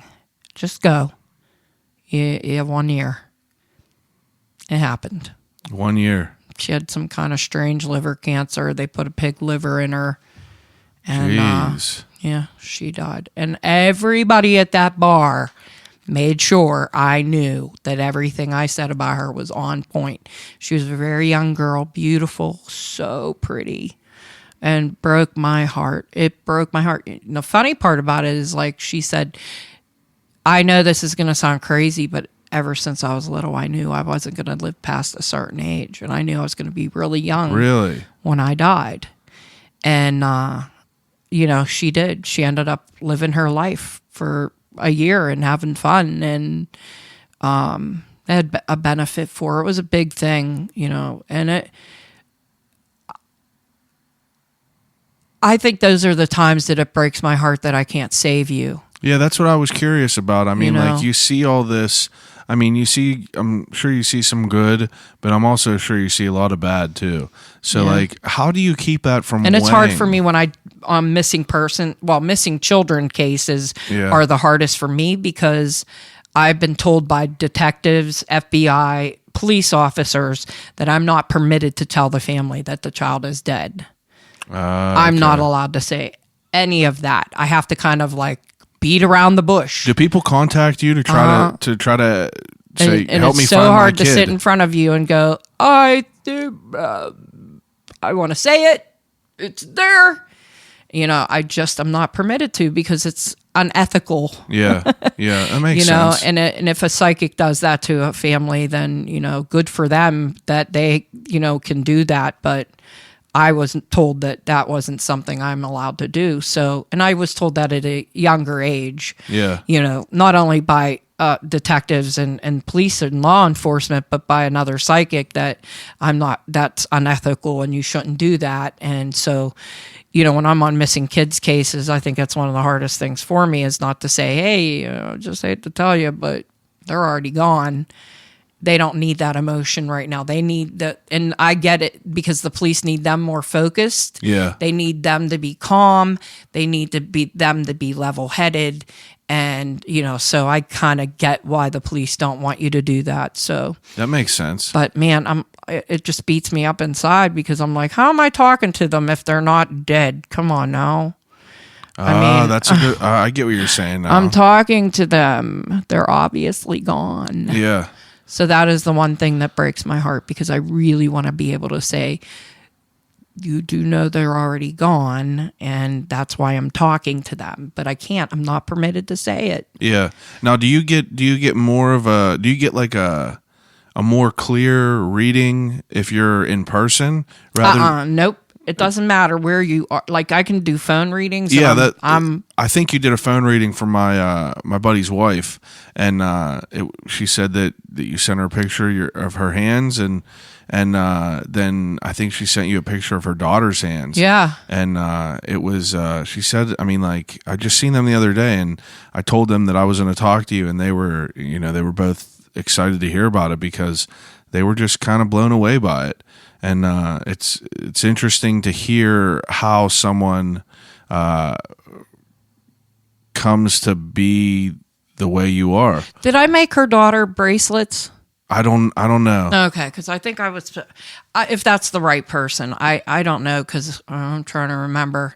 I mean, I'm sure you read a lot of people, but I always try to little kids. I always send healing bracelets because I make healing bracelets. I should have wore some of mine, but I do healing bracelets, so I have the gift of healing too, and I've known that all my life. So I do laying of hands. Some people call it something else. Yeah. I do not. I call it what God would call it, and that would be healing. So I just find like it's such a different way of. Now, what do you think of the people that you see on TV that do this stuff? Like, do you realize that it's just like scripted? Yeah, mm-hmm. like you could see all this stuff. I mean, I could see it, and I'm. I mean, if you're into this, you should know they edit a lot of that, and you can see the editing. Yeah, for sure. Yeah, so my boyfriend's like that. He's an editor. He knows all. He does the. He's a. Who was the main guy that I remember? It was like called Crossing Over. Oh, John Edwards. John Edwards. I remember watching that on TV. Well, he's been busted too many times. And seeing that, and then like later in time, I always saw the red dots under the seats, and my mother's like, "Where?" And I'm like, "Right there. You see the red dot went off." Ah, okay. I used to laugh. I'm like, and you see the earpieces. Like, see, this is the one thing. If I'm going to have a TV show, you are not scripting me, and you're not telling me what to say. Yeah. So I already was approached by a TV show. So they told me I would have to be scripted, and I wanted nothing to do with that. And they were mad at me because they flew all the way here to see me. Yeah. And she got a phone reading. The producer of another show got a phone reading. She wanted to do a show for me, and I'm like, not gonna happen. Have you ever got someone to read you? No, nobody can read me. It's weird. I have never had anybody that can read me. It's so crazy. Like, why? Why can't anybody read me? Yeah, I don't know. It's bizarre. I've tried. No one can get. Like, nobody gets it. And are you able to like kind of tell immediately if people are legit or not? I can. Like Oh, I can. Yeah, you could. You're just able to like kind of now. Yeah, I can tell when people are full of it, and I can tell people when people have a gift. Yeah, do you I grow up embrace around them here? Wholeheartedly. I'll bless them 1,000% and tell them like, good job. I'm so proud of you. And, you're doing the right thing and God sees you, God knows, Yeah. So, and are a lot of people out there faking it? And there's a lot of people out there that don't do it for money or anything else, or, they don't even put their name out there, that I'm like, you're gifted. Now, They what just about choose not to use it, and that's fine. Like I said, I don't want them to walk into a realm that they're not prepared for. If you're not physically or emotionally strong enough to use it, then they're doing the right thing. Yeah, because I would never want them to be open to attacks yeah. by any type of force. Because listen, entity love weak people. Yeah. They do. They love it when you're weak. And that's what I decided not to be when I was young, was I never want to be that weak person. Yeah, you seem like I'm a very coming. strong person. I'm the type of, I'll come for you. Yeah. Don't think that you're going to, if I'm coming into your house and there's an entity in this house, do not They know think you mean that business. you're going to get, when I leave, that you're going to still be in this house. I'm Yeah. coming for you. Yeah. And I'd never leave anything unfinished. Yeah. I will make sure it is gone completely. If I feel believe you're you. in danger, I'm coming for you. So I had a girl that had a house that it was on TV, and apparently it was messing with the kids, making the husband very sick. Yeah. I said, I will make the 1.5 hour drive to your house. Please let me come there. I know what's in there, and I am prepared to take it out. I want to remove it completely. I never want to see you or your kids or your husband feel this ever again. Let me do this. Yeah. She blocked me, kept me from, everybody told her, you need to let Leslie come up and do this. She blocked me, didn't want me up there, didn't want me having anything to do with it. No, no, no, no, no. You know why? Because it was a money game for her. It's her purse. So if she's making money off of it by having TV shows come, Yeah. she's getting famous, and she's able to go out and purchase big items now because she's making so much money off of it. Yeah. That's not how I work. If you're really profiting from this while your husband's sick Yeah. and your kids are being toyed with because that's money to you, then you walked into a bad, bad place and with bad intentions. And now you just let the evil come in even harder and stronger. Yeah. And this is exactly what they wanted from you. Now, what about Temptation is a horrible thing. I'm sure that over the years you've had your share of negative responses. Absolutely. Now, how Not as many, though. Because All you have to do is get to know me, and people are going to know I'm probably the most skeptical psychic there is. yeah. Now, I always tell everybody, if I do a TV show, I'm going to be the most skeptical psychic, and I'm going to bust the fake ones. honestly, I was watching your live video on Friday whenever you were in that house, and you seemed skeptical of a lot, and that's why I was like kind of surprised. I was like, you were like, I'm not here to be bored. Like, if you're here, like if there's something is really here, like come out. And I thought that was interesting and kind of like it was refreshing to see that. I feel I'm not a fake. I won't put on a show. No. I'm not saying that you were, but like I'm saying that like there's a lot of people out there that just everyone has a social media, Instagram. You could start any type of like business you want with it, so you never know who is legit or not. But obviously, the cream always rises to the top, and if you've been doing this for long enough, you're gonna I see that the following you have, I see all the positive. I've talked to people that have talked to you, and if I would have sensed any sort of like anything but authenticity from it, like I wouldn't have asked you to come on. But I just don't understand. I don't understand how I could understand how people could be negative towards you because people just aren't ready to believe. But never to my face. Yeah, never to. I'm sure not. I mean, you're because they know intimidating. better. You're Because intimidating. I'm just going to tell it like it is. Yeah. That's just who I am. Yeah, you seem like someone who just doesn't care about what people say. Like what. Never have been that person. I could care less and I have a lady that doesn't like me, won't let me go do her fairs. Yeah. It's hilarious. Yeah. But I know you. And I know who you are, and I know you're just as fake as can be. Yeah. So if you want to walk down that road and you want to bully people, which she does, and she wants to cause people, not to come there. Why? Because I brought in the most people. Yeah. I had a line going out the door. I Yeah. know this. I had 50 people come see me, and they were mad at me for the prices that I charge. well, I'm sorry, but when you're good, people are coming to see you regardless. Yeah. And my prices have never changed. They've been the same forever. Yeah. And you get what you pay for. So, and Teresa Caputa is like $5,000 an hour. Come on. Who's that? And I'm just rounding that off. Who's Teresa Caputa? The Long Island medium. Oh, with the hair. The hair. She won't even put her prices up online. That's how expensive she is. Do you think she's legit? She's very scripted. Yeah, I mean, I watched her show a couple times and I went, "Oh, that's scripted." Yeah, that is so scripted. First off, you can't get on a TV show without signing papers. Yeah. I already know this because it happened to me. I had Yeah. to sign all kinds of waivers and all kinds of stuff. You just can't do that. And that was for a ghost show, but I never went on. So I think they kind of were like, well, she's too honest. Yeah. And nobody wants that. And they weren't Nobody gonna, wants you, me to be honest. You wouldn't with be playing along with how they want you to play along. Yeah. Yeah. Yep. And there's a local radio show that's the same way. They don't like the fact that I'll tell the truth. I mean, that's just who I am. Well, I appreciate If that. you I can't like accept me for who I am, if you don't like that I'm telling you the truth, and I think that's why my clients do like me, because they know that they're coming to me and I'm going to tell you like it is. Yeah. I don't have to win your love. You're going to love me because I am honest. You're going to love me because I'm giving you the truth. Yeah. I'm not going to sit there and him holler all around. And, if I feel that if you come to me for a 30-minute reading and I only see 15 minutes of it, I'm just going to tell you, save your money.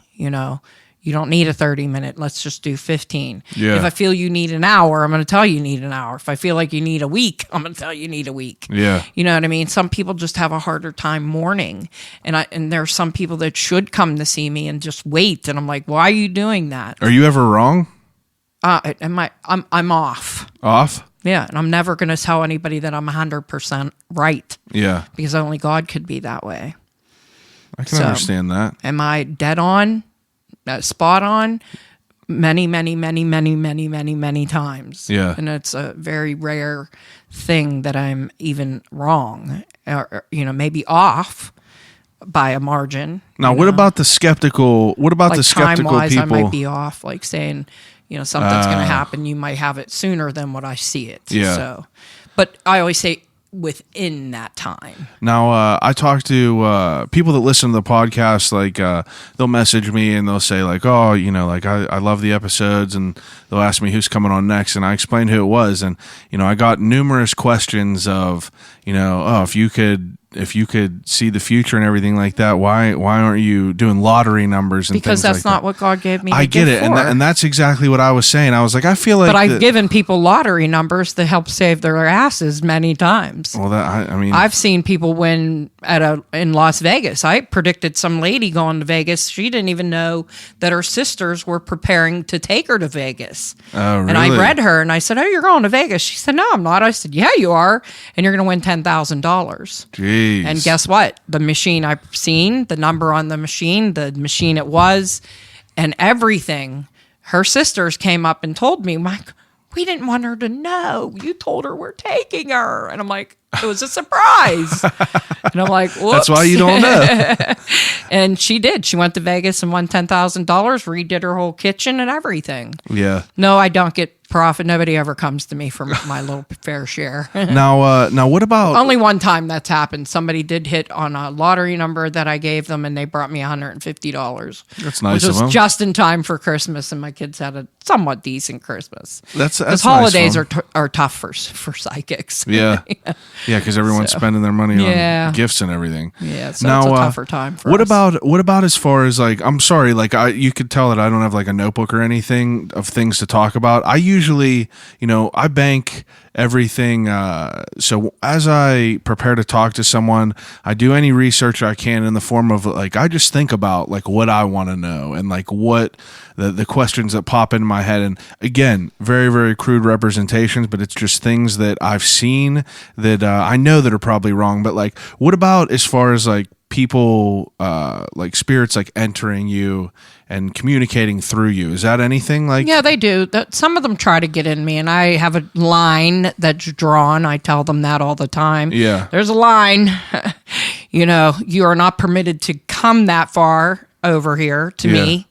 But like I did a haunted place with Baba and Melanie and Shelly years ago. And we went up to the one floor and I was walking and I felt this lady cross over the hallway and literally walk right into me. And she stood there and as if I was feeling everything, like her walker. And I was like, what are you trying to do? And I felt her and I couldn't see anything else. All I felt was her. Yeah. And that's all everything else was a blur, a blank. All I felt was her. And I heard what she was saying. I'm trying to go to the bathroom, but they shut the bathroom down, which they did because the ceiling was falling in. So she couldn't make it to the bathroom because they locked it off. And I was like, well, isn't there another bathroom? She said, it's too far for me. I can't walk that far. So, that maybe 5 minutes that she was inside of me, they were telling me I was kind of out of it. Really? And I didn't realize I was what? Now, do you see, would you consider all these spirits or do you see angels? I do see angels. Yeah. And like you could tell the difference of what they are? Especially when I go to Children's Hospital. Yeah. It's pretty wild. I bet it is. Yeah. I mean, seeing babies. Oh my goodness. I just see when they're, I already know that they're going to go. Yeah. And I already know that, it's wild. I just feel so bad because I feel like our government holds back so many of the cancer cures. And I've known this for years that there is a cure for many of our cancers. Why do they keep taking our money? Because it's $1 billion, multi-billion dollar industry. Absolutely. If we quit giving them money, maybe they'll just let us have the cure. We're giving money to people that there is a cure for pretty much all of the cancers that are out there.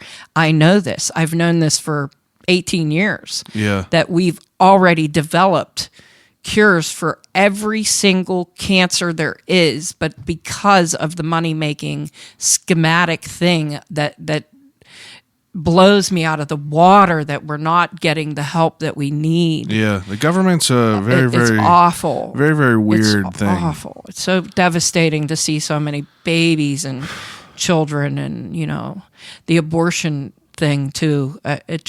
Can people just see the evil on that? They're taking the body parts and selling them, and they're taking these babies at 9 months and selling their organs. They're talking you into taking your baby out of your body so that they could sell your baby's parts. That is ridiculous. Like, are you insane? Like, wake up. It just drives me insane. But there's more evil in the world today than there ever was, and it's so sad. It's sad to see because we're being duped, brainwashed. We're being forgotten about. Yeah.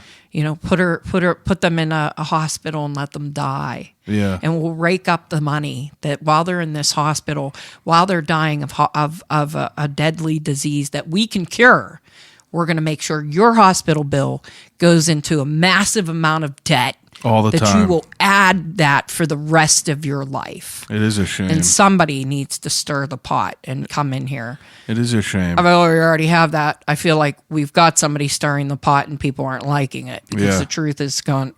It needs to be revealed, and they're doing everything they can to stop that revelation. Now, how do you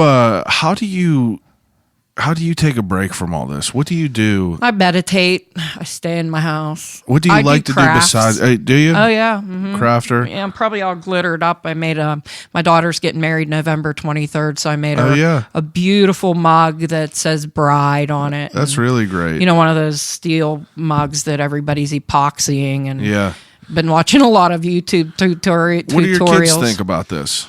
About they hate it. Do they? Yeah. They're all skeptical. I don't blame them. I want them to be. I want them to have that. They don't believe what you do is real? They have their... My youngest son and my son Mason do. They've seen it. They've watched me. So my two older kids, their dad kind of placed that in their life that they should never believe me, and kind of got them on his side. But now, do you... I mean, my daughter's seen me predict my grandkids' dates of birth. But my daughter asked me when she was going to have a baby. I said, I don't know, by January. And she got pregnant and she said, you said January. I said, no, by January. So she just tests me all the time. Yeah, tries to poke holes. Now, are you someone that are you like a movie person? Like, do I watch, like movies? Yeah. Sometimes. I mean, I love the new It that was out Oh, the did new you? It. I haven't seen It too, but the It that they remade. The first one, I thought. Bravo. Yeah, the They second did a one. Great job. Hey, I'm going to tell you right now, just so you know, it's trash. The second, no. it's bad. Honestly, I was so I disappointed. had a weird feeling about that. I was like, I don't even know if I want to go see it. I was so disappointed in it. Man. I loved the first one of it. Yeah, I I was thought really that they happy did. with the way they remade that. It was terrific. I didn't really give it any. I didn't give it any thought. Nothing was going to be like the original, so I didn't put them in the same category. Right. Never. I let it just be its own movie, and I thought it was good. It did good. I thought it stood up. Not like a lot of other. There's a lot of them that don't stand up. The second one is just why so. did you remake that? So I was so disappointed with it. It was just I was so disappointed with it. But whenever I the reason I ask you that is like I think of things like what do you think of whenever you see movies like them like The Conjuring, stuff like that? Is that like do you believe in that sort of? Well, here's the thing I said is like Hollywood gets their hands on everything and destroys it. Like they just make it so much more eccentric and dramatic and more worse than it was. Like that's so far-fetched that you cannot believe that. And anybody that does what I do, they have to know that that's far-fetched. That's so way over the top. Yeah. I mean, I've been talking to dead people all my life, and there's no way any of that's the dramatic stuff that they show. Like first off, the Entity movie is about as real deal as you can get. Entity. The Entity. I don't think I've with ever Sigourney seen. Weaver. Oh, okay. It's amazing. Okay. And now listen, I watched that movie and I knew everything that they were saying was right on cue. I felt that. I felt it. When I was little, I said this movie's real deal. Mm-hmm. And as I got older and started really, like, I was so enthralled into that movie, like, I felt that. Yeah. Because I had it happen to me. I felt that this thing wanted to do damage to my family. Yeah. Now, this thing tried to get inside of me and couldn't. I fought it. That's why I was sick. Yeah. Because I had a battle and you weren't winning. I'm protected by angels. I know this. I've known this all my life, that I have angels with me. You know who they are? So Gabriel's one of them. Archangel Michael's big, big, big around me. I always feel him so close to me. I felt them two very, very strong when I was little. Mm-hmm. And my grandmother, who has been gone since my mom was 6, I always felt her angelic presence. Mm-hmm. I always, always felt her with me. Her name was LaRue, and I called her Rue. Now, when my mom was younger, her dad remarried, and my grandmother was a principal to a school, Mm-hmm. So my grandfather was the vice principal, and they got married. And so my grandmother was 35 or 36. She died in a tragic car accident. She went through the windshield and died on the street. Without ever knowing that as a kid, I'm little, 3-4 years old, and I'm telling my mother, Grandma died on the street. She went through a windshield. She died. And I think that scared my mom. So she used to lock me in the closet if I ever talked to, my grandmother, if I ever talked to dead people. So I'd go in this closet, and back in the day, you had those closets that were real little, and you could only fit 2 suits, sideways. You weren't allowed to put them in like we do today. You could put 2 suits and a dress in a closet, and that was it. Yeah. That's as much room as you got. And there was never a way out. There was never a second, they never put the door handle on the inside. So I was stuck in there, and, I used to, and I think that's what is so funny, because I could be in the dark and find my way around. And it's because of being in there. Yeah. So I used to draw pictures on the walls, because I used to make sure I had crayons in there. I was always the ahead of thinking. Yeah. I always made sure I hid things. So you had them whenever you I needed had something to do. Yeah. So I'd always draw on the walls inside of there and on the door. And my mother got so mad and, just couldn't figure out how to get the crayon off of it. Yeah. So when my dad passed away, he apparently gave the house to my stepbrother and my stepmother. They took over the house and they went to paint the room and the closet and with primer, and it would go right through the primer. Really? Right through the primer. And my brother's like, I don't believe in any of this craziness, but how in the world does this happen? Yeah, for even sure. when the house caught on fire, they literally heard kids screaming in this house and they thought we were in this house. Really? And we weren't. The cops were looking for us. The firemen were looking for us. They thought we were in there. Yeah. Well, we weren't. I was living there prior, but we moved out like a month before. The house caught on fire, and they were looking everywhere. They thought we were still in there. And they heard the kids screaming. There was nobody in the house. Nobody resided in this house. So Jeez. They said they heard something. The firemen were in there, and I was talking to them, and they said they heard something in there that scared the crap out of them. And the one guy said he looked to the side, and he saw this big, black, blobby-looking thing. And he said it started rushing toward him, and he ran out of the house. He said he never went back in the house. That's what you said was coming after He said you, right? Yeah. He said something was coming to me. He goes, and so they called the ghost hunters to come into my house, and the ghost hunters even were afraid to be in there. They said something was in there. It's so evil. And a lot of bad stuff has happened in this house. A man that moved in there, he raped his daughter and his granddaughter violently in this house. I always felt like he was a little bit of a strange brew anyway. He always gave me the heebie-jeebies. Mm-hmm. He was somebody that was a local down the street from us. Yeah. And every time he would walk near me, I would walk across the street. He just gave me the heebie-jeebies. Yeah. I think him moving into this house enhanced that. Ah, okay. Just brought that alive. The demons just kind of like rose his, love for children up higher, so, the little girl was 5 and he raped her violently. Ridiculous. So, that's just horrible. Jeez. But that being in the house certainly didn't help. Now, I'm sorry to, now, and again, I'm sorry for the crude representation. Now, whenever have you watched The Sixth Sense? I did, and it reminded me of me. Now, that's what I was going to ask. Like, when I first went to the theater, I sat there and I was like, okay, I'm ready for a big joke of a movie. Yeah, Here we stupid go, movie. making fun of my gift, and I did sat that seem there. pretty accurate to you? Pretty accurate. Really? Yeah, kind of it touched my soul so much that I walked out of there crying because I was like, he wrote the story about my life. Yeah. He saw me Wow. as a kid. So that kid was me. Yeah. And funny thing is, my son Hunter, when he was little, everybody used to say he looked like that little kid. Oh. How funny is that? I'm like, oh my God, are you kidding me? And he did. He looked just like him. I always had side-by-side pictures going, isn't that funny how much he looks like him? That is wild. And it was crazy. But Jeez. yeah, that movie was definitely me all the way. I was 100%. I feel like it's just intense. It takes I feel like you got to be a special type of person to be able to deal with all that. But I've been doing that my whole life, like talking to dead people. I'd walk outside, I'd see them.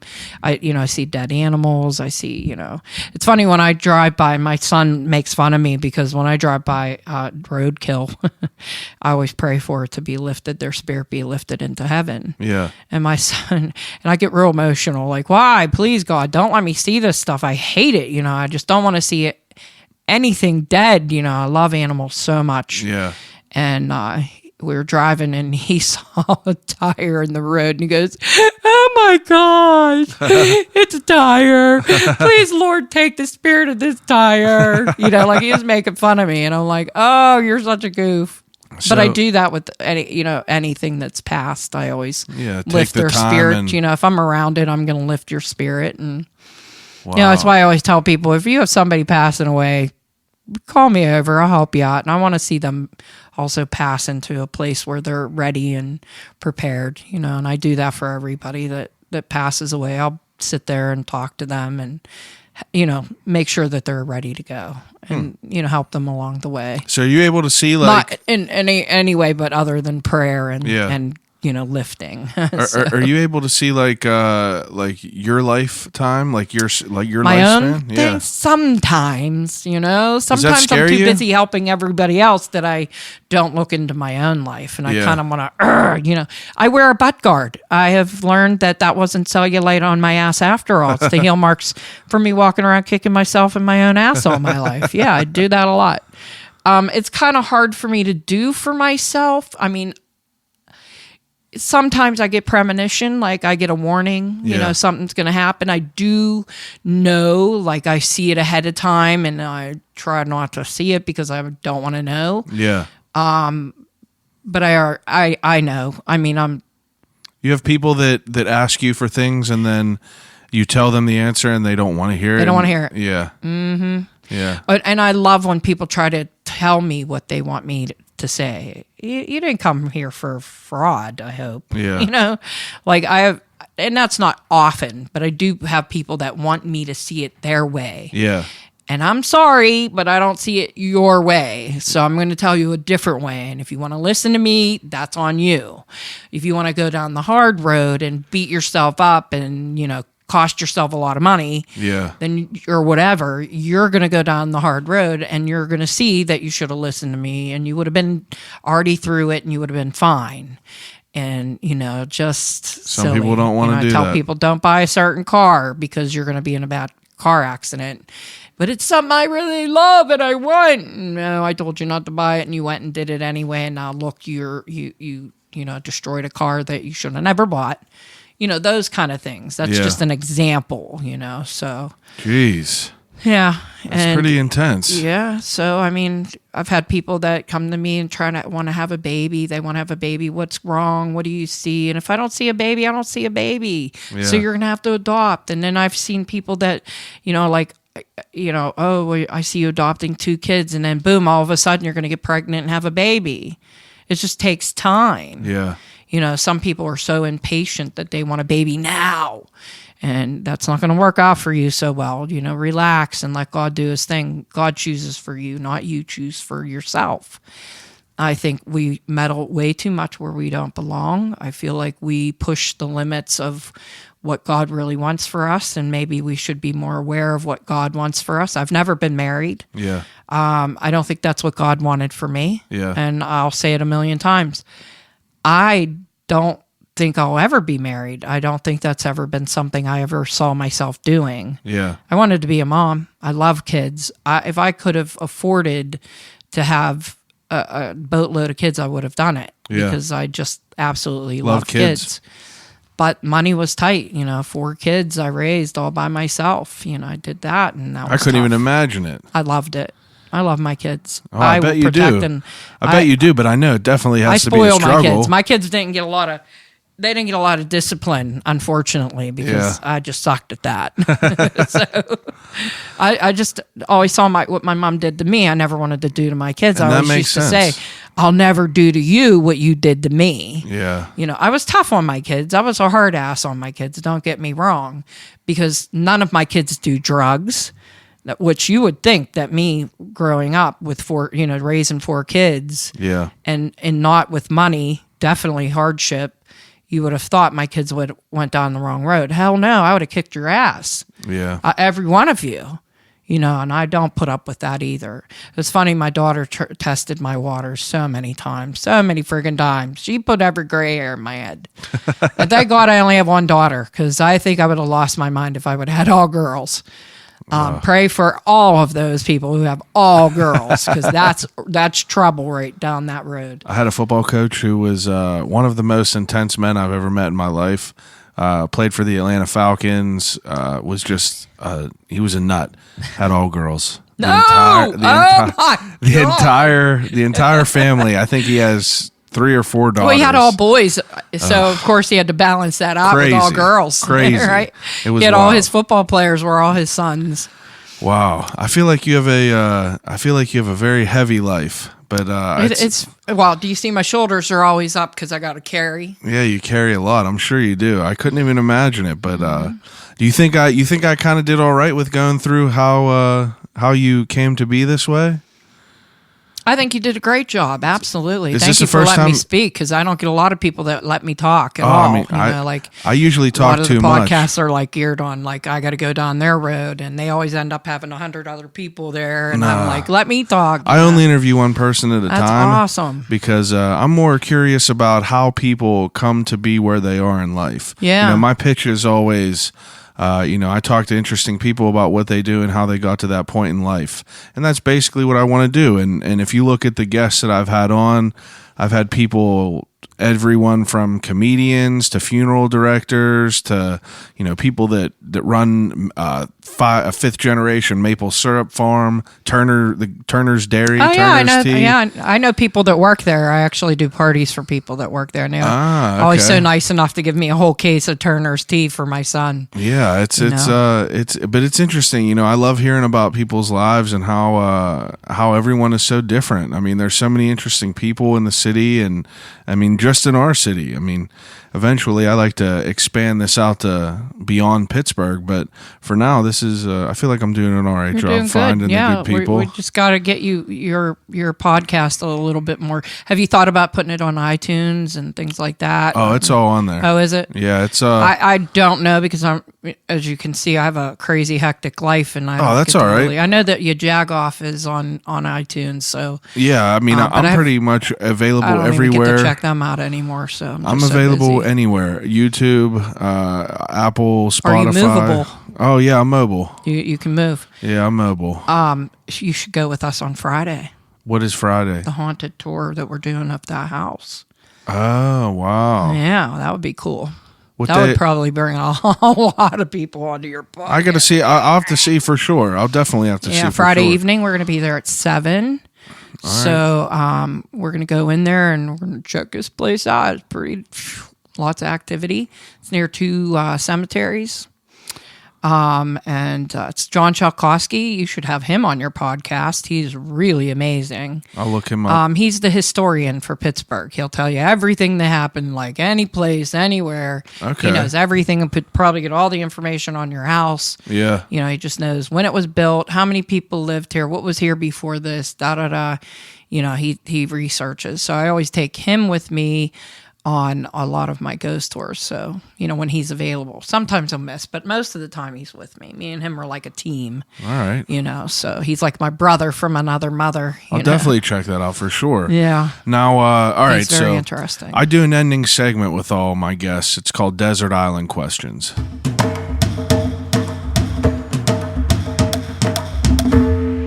Desert Island Questions is where I give each of my guests 3 categories to take with them on a desert island until they eventually succumb to their death.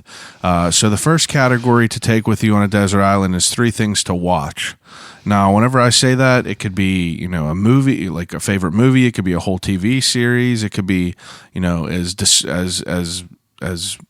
particular you want it to be. But you get 3 choices. So I can just say movies, TV, Yeah. and so would it be like any movie? Yeah, Would any movie you want. Literally any to be movie able you to want. watch would probably be Rocket Gibraltar. I Okay. could probably watch that 1,000,000 times because I love it. Okay. It's about I don't know if you ever seen it, but Macaulay Culkin was in it. He was about 4 years old in it, and he went to go to see his grandfather. And the family went everybody went to see the grandfather on the beach. And the grandfather was dying. He was old, he was dying. And, he wasn't doing well. He had a heart problem. His wife has already passed. So he talks about the death of a Viking and how a Viking was buried. And, when he died, the grandkids snuck his body out and then finally took him and got him on the boat and pushed him out into the water. And I'm getting chills because I absolutely love this movie. It's an amazing, Rock of amazing Gibraltar. movie. Yes, and I finally got the DVD on last Christmas for myself. I found it because it's so expensive. because it's a rare copy. You just I've never heard of that. Yeah. I'm gonna have to look it up for sure. It's an amazing, amazing movie. It's my favorite movie of all times. And because if you listen to Burt Lancaster is the grandfather, and I absolutely love his voice. I'm a voice person. Yeah, I love hearing voice. I can tell you if you're a good singer or not because I have that ear for somebody that's a good singer or a good talker. Yeah, Burt Lancaster puts the hair up on my neck. I just could listen to him forever. He had such an amazing voice. Yeah, I'm gonna have to check that out. So he talks about the Vikings, and when he talks about it, it makes you melt. Like you just gravitate towards him. So that is one movie I definitely would watch. All right. As far as a TV series, what would I watch? They don't all need to, I mean, like, it could be three I thought movies. You said I picked three. It no, could be I three. probably would pick a TV series would be,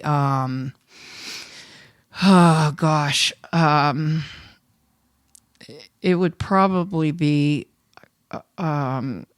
Blacklist. Oh, okay. The Blacklist. Yeah. I know what that is. I can't wait till the next one. I go nuts waiting a whole week for this guy at work. He loves it. He was someone who just told me about it because we were talking about. I just watched Breaking Bad, and he was like, "You got to watch this Blacklist show. It's incredible." It is. It's so good. I love James Spader. I love his voice too. Oh, he's yeah. another person. He's that a I'm wild voice guy. for. I want to meet him. He's a wild guy. I just met William Shatner. Oh yeah. Yeah. I had VIP tickets to see him at the Comic-Con. Yeah. And how was he? He's pretty different. Yeah. Although I said, "Can I get you sorry if I?" Because he's real particular. You know, he doesn't like touching anything or anyone. Yeah. His wife's name is Leslie, Okay. which is so neat. And I'm like, I have your wife's name, and he's like Leslie, and I'm like, yeah, that's me. So I told him who I was, and he found that fascinating. He kept looking at me in the card and like, asking questions. And then he's like, I believe in that stuff. I really do. There is such a thing, Yeah. which I found that really fascinating because I thought he was going to look at me and I said, I have a gift for you. And I was like, is it all right if I give you a gift? And he said, yeah. And I pull out this Cohiba, hand rolled in a glass case. Yeah. It's sealed. It was absolutely beautiful and not cheap. And I gave it to him, and the look on his face, you would have thought he won $1 million prize. He just was like, oh my, do you know how much this is worth? Like this is priceless, and holy cow, this is the best gift. And, he was like, I said I was going to buy you a cheap Churchill, but because I know Churchill is one of his favorite cigars. And he goes, how did you know that? And I was like, because I know you. Yeah. And I said, I know you like whiskey and I know you like your cigar. I mean, I used to watch Boston Legal, which I absolutely loved. And I said, so that's how I got addicted to liking James Spader because I loved Boston Legal, and then I started watching him on The Blacklist. There's a couple good shows that I've actually liked that he's been in, but this one, The Blacklist, is just I love him. He was a very big character in my favorite show of all time, The Office. The Office, yeah, he was a big character in that. Very interesting. The Office, he was in The Office. James Spader was Robert California. I never saw The Office. I know that they were here. Yeah, at the last Comic-Con. Yeah, they were. But James Spader comes in at the end of the series a little bit, like the last. I think it's the last 2 seasons. But he plays. He takes over for Michael Scott, and the whole idea of him in the show is just so bizarre, and he's just such a very, very bizarre, weird guy in the show.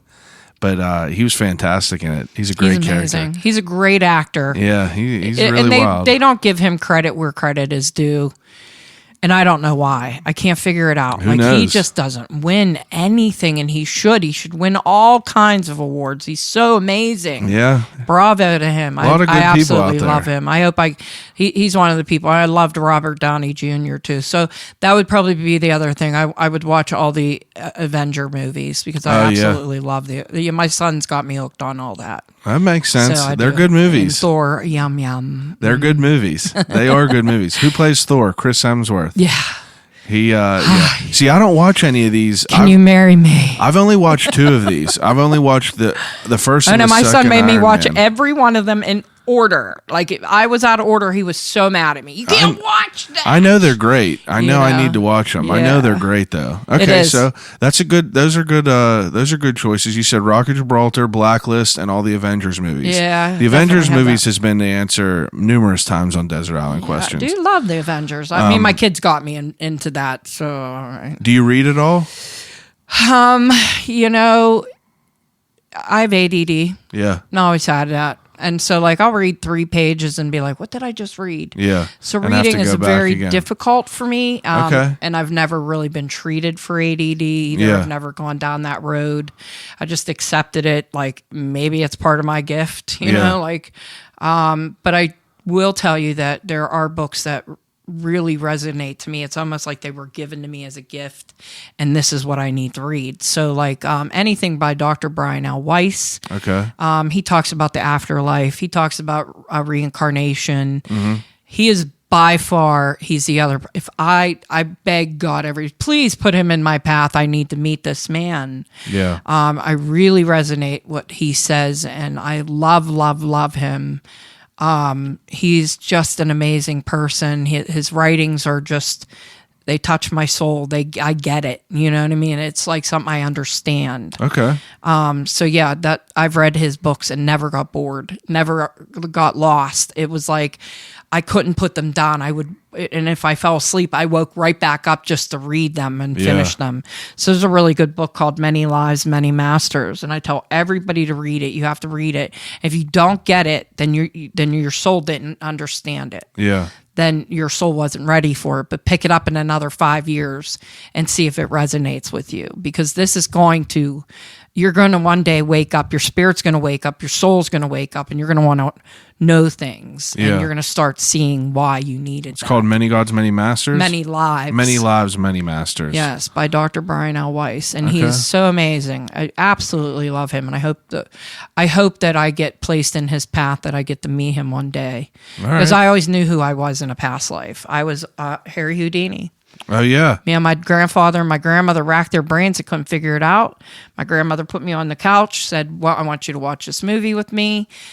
She made my parents go out so that we could watch this movie, and it was with Tony Curtis. Okay. And it was the old movie about Harry Houdini. And the whole time I'm sitting there going, that didn't happen to me. And she went, what?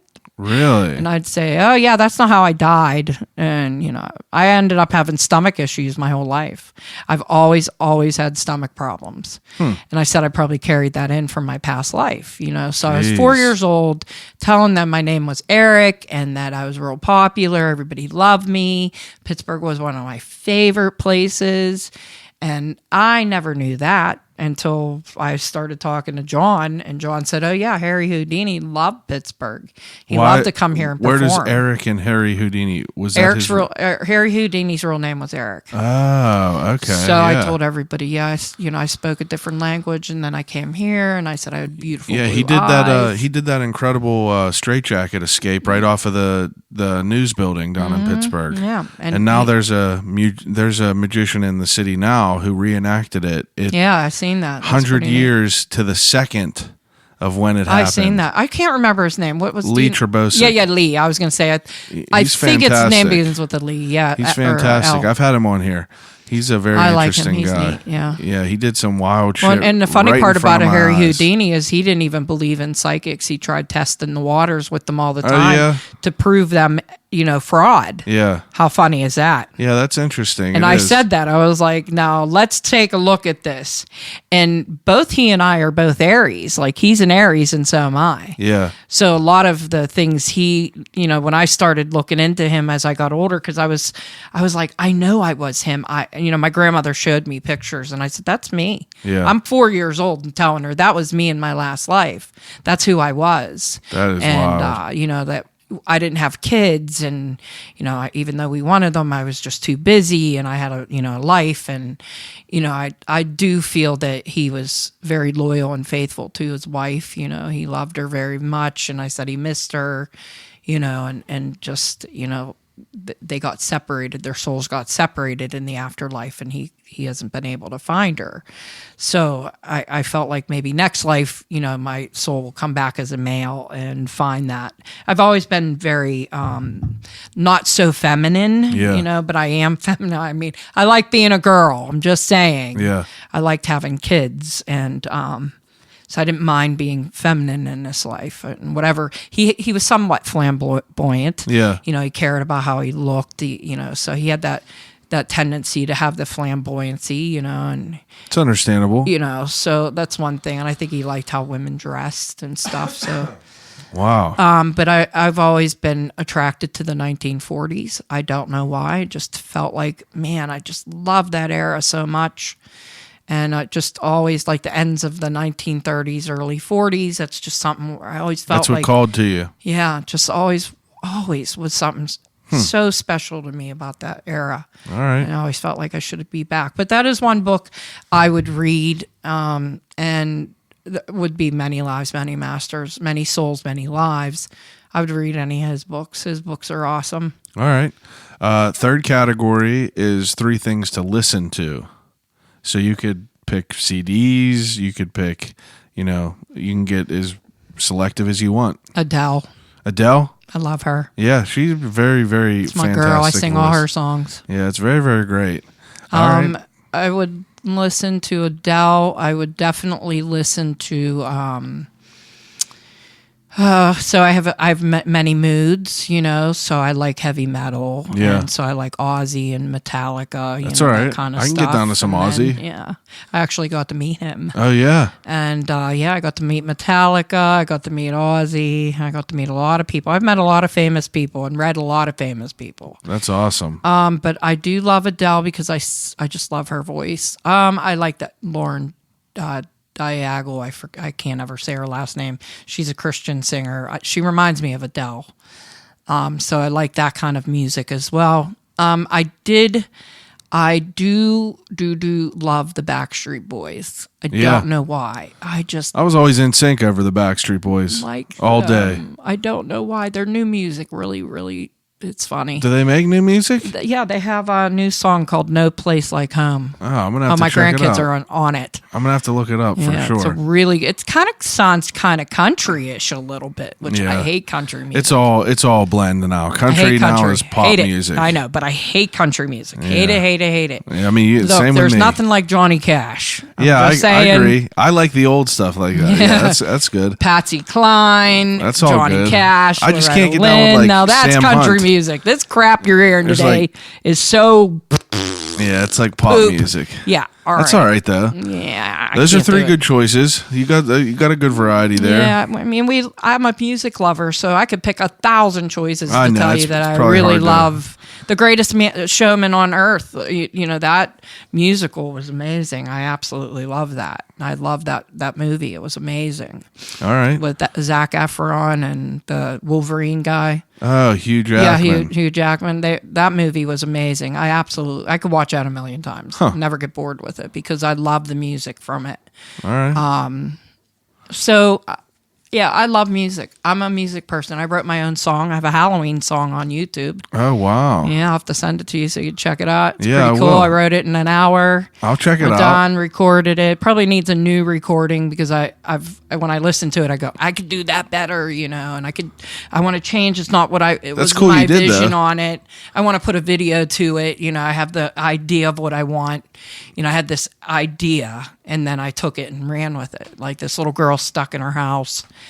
And That's cool, though. It's like haunted, and the I like parents that. forgot her because they have 7 kids. I'm a and big they're- Halloween guy. I like Halloween. Yeah, so it's a really cool. There's a story behind it. So Well, that's you have good. to hear the story behind it to understand the song. All right. It's kind of a rap-ish, kind of opera-ish type. got some bounce to it? song. Oh yeah. That's good. I'm gonna check it out. Yeah. So. All right. Second question. Second to last question is the death row meal. So, you read them articles online. Before death row, they give people whatever they want to eat. You could have as much as you want to eat from wherever you want. Like, what's your favorite foods? So I would definitely have a big ass lobster tail Yeah. and some shrimp with some garlic butter. Yeah. I would definitely have a baked potato with sour cream, chives, butter galore. All the works. I definitely would have a cheesecake with some cherries and a little bit of whipped cream. And I would definitely have Fairlife chocolate milk with some peanut butter. It is the best. Fairlife is the best chocolate milk. It is so good. And nobody believes me. I'm like, it's worth the $4. Yeah, buy the milk. A guy that I had on here, he's a guy who does jiu-jitsu. That's, I give everyone their drink, and that's what he got. He was like, you got to get this drink. It's the best. It is the best. You got to have peanut butter. You got to get Jif peanut butter, and you got to take a spoonful of it and drink the chocolate milk. And you're going to eat a Reese's peanut butter cup in your mouth. Really? No lie. And it's probably going to be better than Reese's cup. Wow. I might have to try that. It is so... I got everybody doing it. So all cute. Right. That's a good... you got a good spread. Definitely. I would be happy some with garlic all that. bread, man. Garlic bread with some melted cheese on top of it, and not the stuff you buy. You want to put your own cheese on it. Melt it and yourself. Put some garlic parmesan on it. Yum, yum, yum. Yeah, that would definitely. be good. I'm a foodie. Can Me you too. tell? Yeah, I'm a foodie too. I've always been a foodie. If you ever come to a party of mine, you're going to have like such an amazing spread of food. They're like too much food that you're like, take some home. My God, it'll be in my refrigerator. Yeah, that's right up my alley. And I cook and I cook and I cook. I look Italian. I cook Italian. Oh, that's good. So, yeah. All right. I learned from Franco Harris. I learned from the Capellis. I mean, I worked a lot of Italian restaurants, too. So, when I was a kid, I was a hustler. I love eating. I love Can food. you tell I eat? I love food. I ain't no skinny girl. All right. The last question that I ask everyone is, if you could have a conversation with anyone alive or dead, who would it be and why? Jesus. Jesus? Absolutely. I think that you're probably the third person that has said that. I can't wait to see him. Yeah. I adore and love my Lord and Savior, and I just want to talk to him. I want to feel his love and every day, and I love talking to him this way, but I can't wait to the day that I get to face meet to him face and just hold him and love him, because I tell all the women, he's mine. You all gonna back off. If I marry anybody, it's gonna be him. He's my husband. He's mine. I get him. Y'all can't have him. Back away. So he would be the one. I absolutely adore and love him so much that I can't wait for the day that I do get to meet my Lord. I mean, I can wait because I'm a grandma and I'm a Gigi. I have 4 grandkids and I absolutely love them. And that's great. I'm having a 5th one coming up in May. I'm so excited. It better be a girl. That's fantastic. I have a feeling it's a boy. I just found out my brother's having a kid. I was just getting ready to ask you. I was going to say, do you mind if I read you? And I was going to ask you if you wouldn't mind, because I kept feeling a child coming. I kept seeing a kid. That's so I didn't know if that would be for you or somebody in the wasn't family, for me. but I felt like a grandmother was telling me that there's a baby coming. So this is literally just last night I found this out. Nice, congratulations. Yeah, that's wild. I kept feeling it here, and I'm like, I feel a baby. I feel a baby. It is wild. It's it'll be interesting. My mom is pumped. My mom is very pumped to be a grandmother. She's gonna love it. It's a gift. Look, you're gonna. She be just like, retired. You never treated us like that. That's what I got from my kid. She just retired. You never did that for us. And she's like she went from being in a high position to in a company to just being retired. So she's just out there like trying to occupy her time. Yeah, no, wait, she'll be really occupied. I know, right? She won't have enough things to do. She'll be out buying all kinds of stuff. All kinds of shit. She'll have everything before a baby shower even comes. That's what I did to my daughter. I mean, I spoiled the crap out of my grandson. He had everything, you name it. Nothing wrong with that. My little Mony Boney, I call him. Nothing wrong with that. Oh, Malone, he's so spoiled. He's 10. I like that name, Malone. Yeah, that's my son's middle name. That's good. I like so that. So he sees Post Malone, and he's Post Malone stole my name. I'm like, he did, didn't he? So like that's my 6th great grandfather came from Ireland, Limerick, and founded McKeesport. Oh, really? And so they were the McKees and the Malones. So that's who resided here in McKeesport. And I said, they're Jeez. probably rolling in their graves now, looking at what the freak. That's pretty wild. Yeah, they're probably very disappointed. And I wish I call out the mayor to call me. Supposedly McKeesport's on the up and up, but I'll believe it whenever I see it. I want the mayor to call me. I've begged him. I've written to him. I've called him.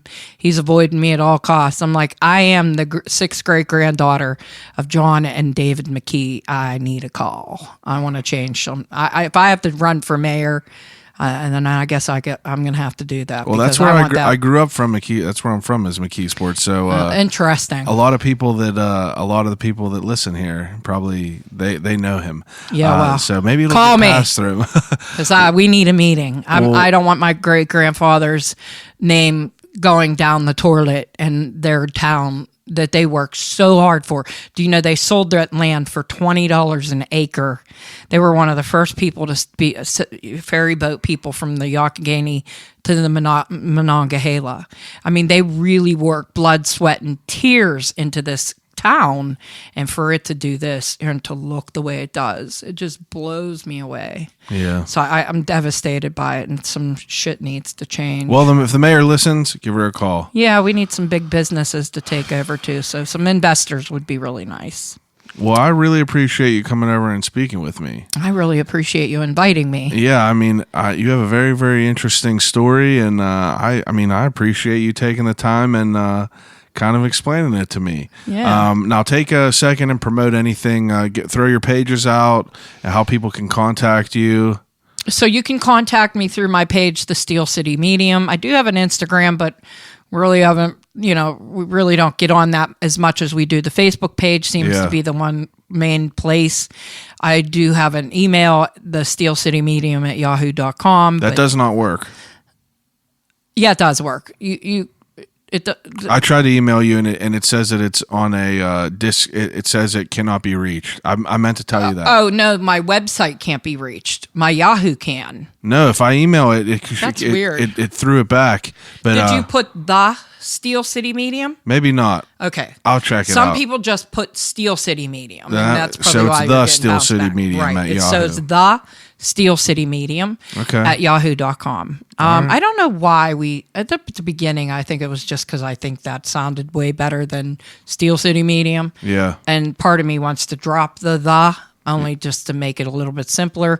But I did get my trademark on both those names, so nobody can steal them. So well, that's great. Either one, I made sure of that. And I am an LLC, and my company's an LLC now.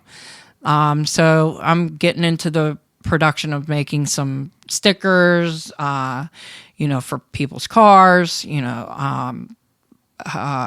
I know a cups, guy. I'll like let you know. that. I got a bunch of stickers and everything for you right there. Perfect. You check them out. And if yeah, you like I definitely want to start promoting a lot more than I am. Yeah. I want my own TV show, though. I want to do it locally. I want to do it Pittsburgh, and it costs money, so I definitely would have to ask for people's help, donations, and to help me have my own show, because I think I could put on a way better show than what you're seeing on TV. That's the goal? Yeah. So that's my next big project, is I want to put it so that people hear the truth, and I'm not getting scripted and edit out at the wazoo. We'll probably edit out the empty spaces so that we can have more context.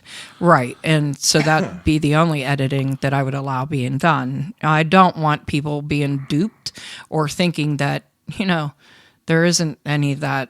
Oh, yeah, well, maybe I'm off a little bit. I want people to see that. I want people to see me raw, So, but, I just want people to know the truth. Well, whenever that all happens, I'm going to have you back on, and we'll talk about that yeah. again.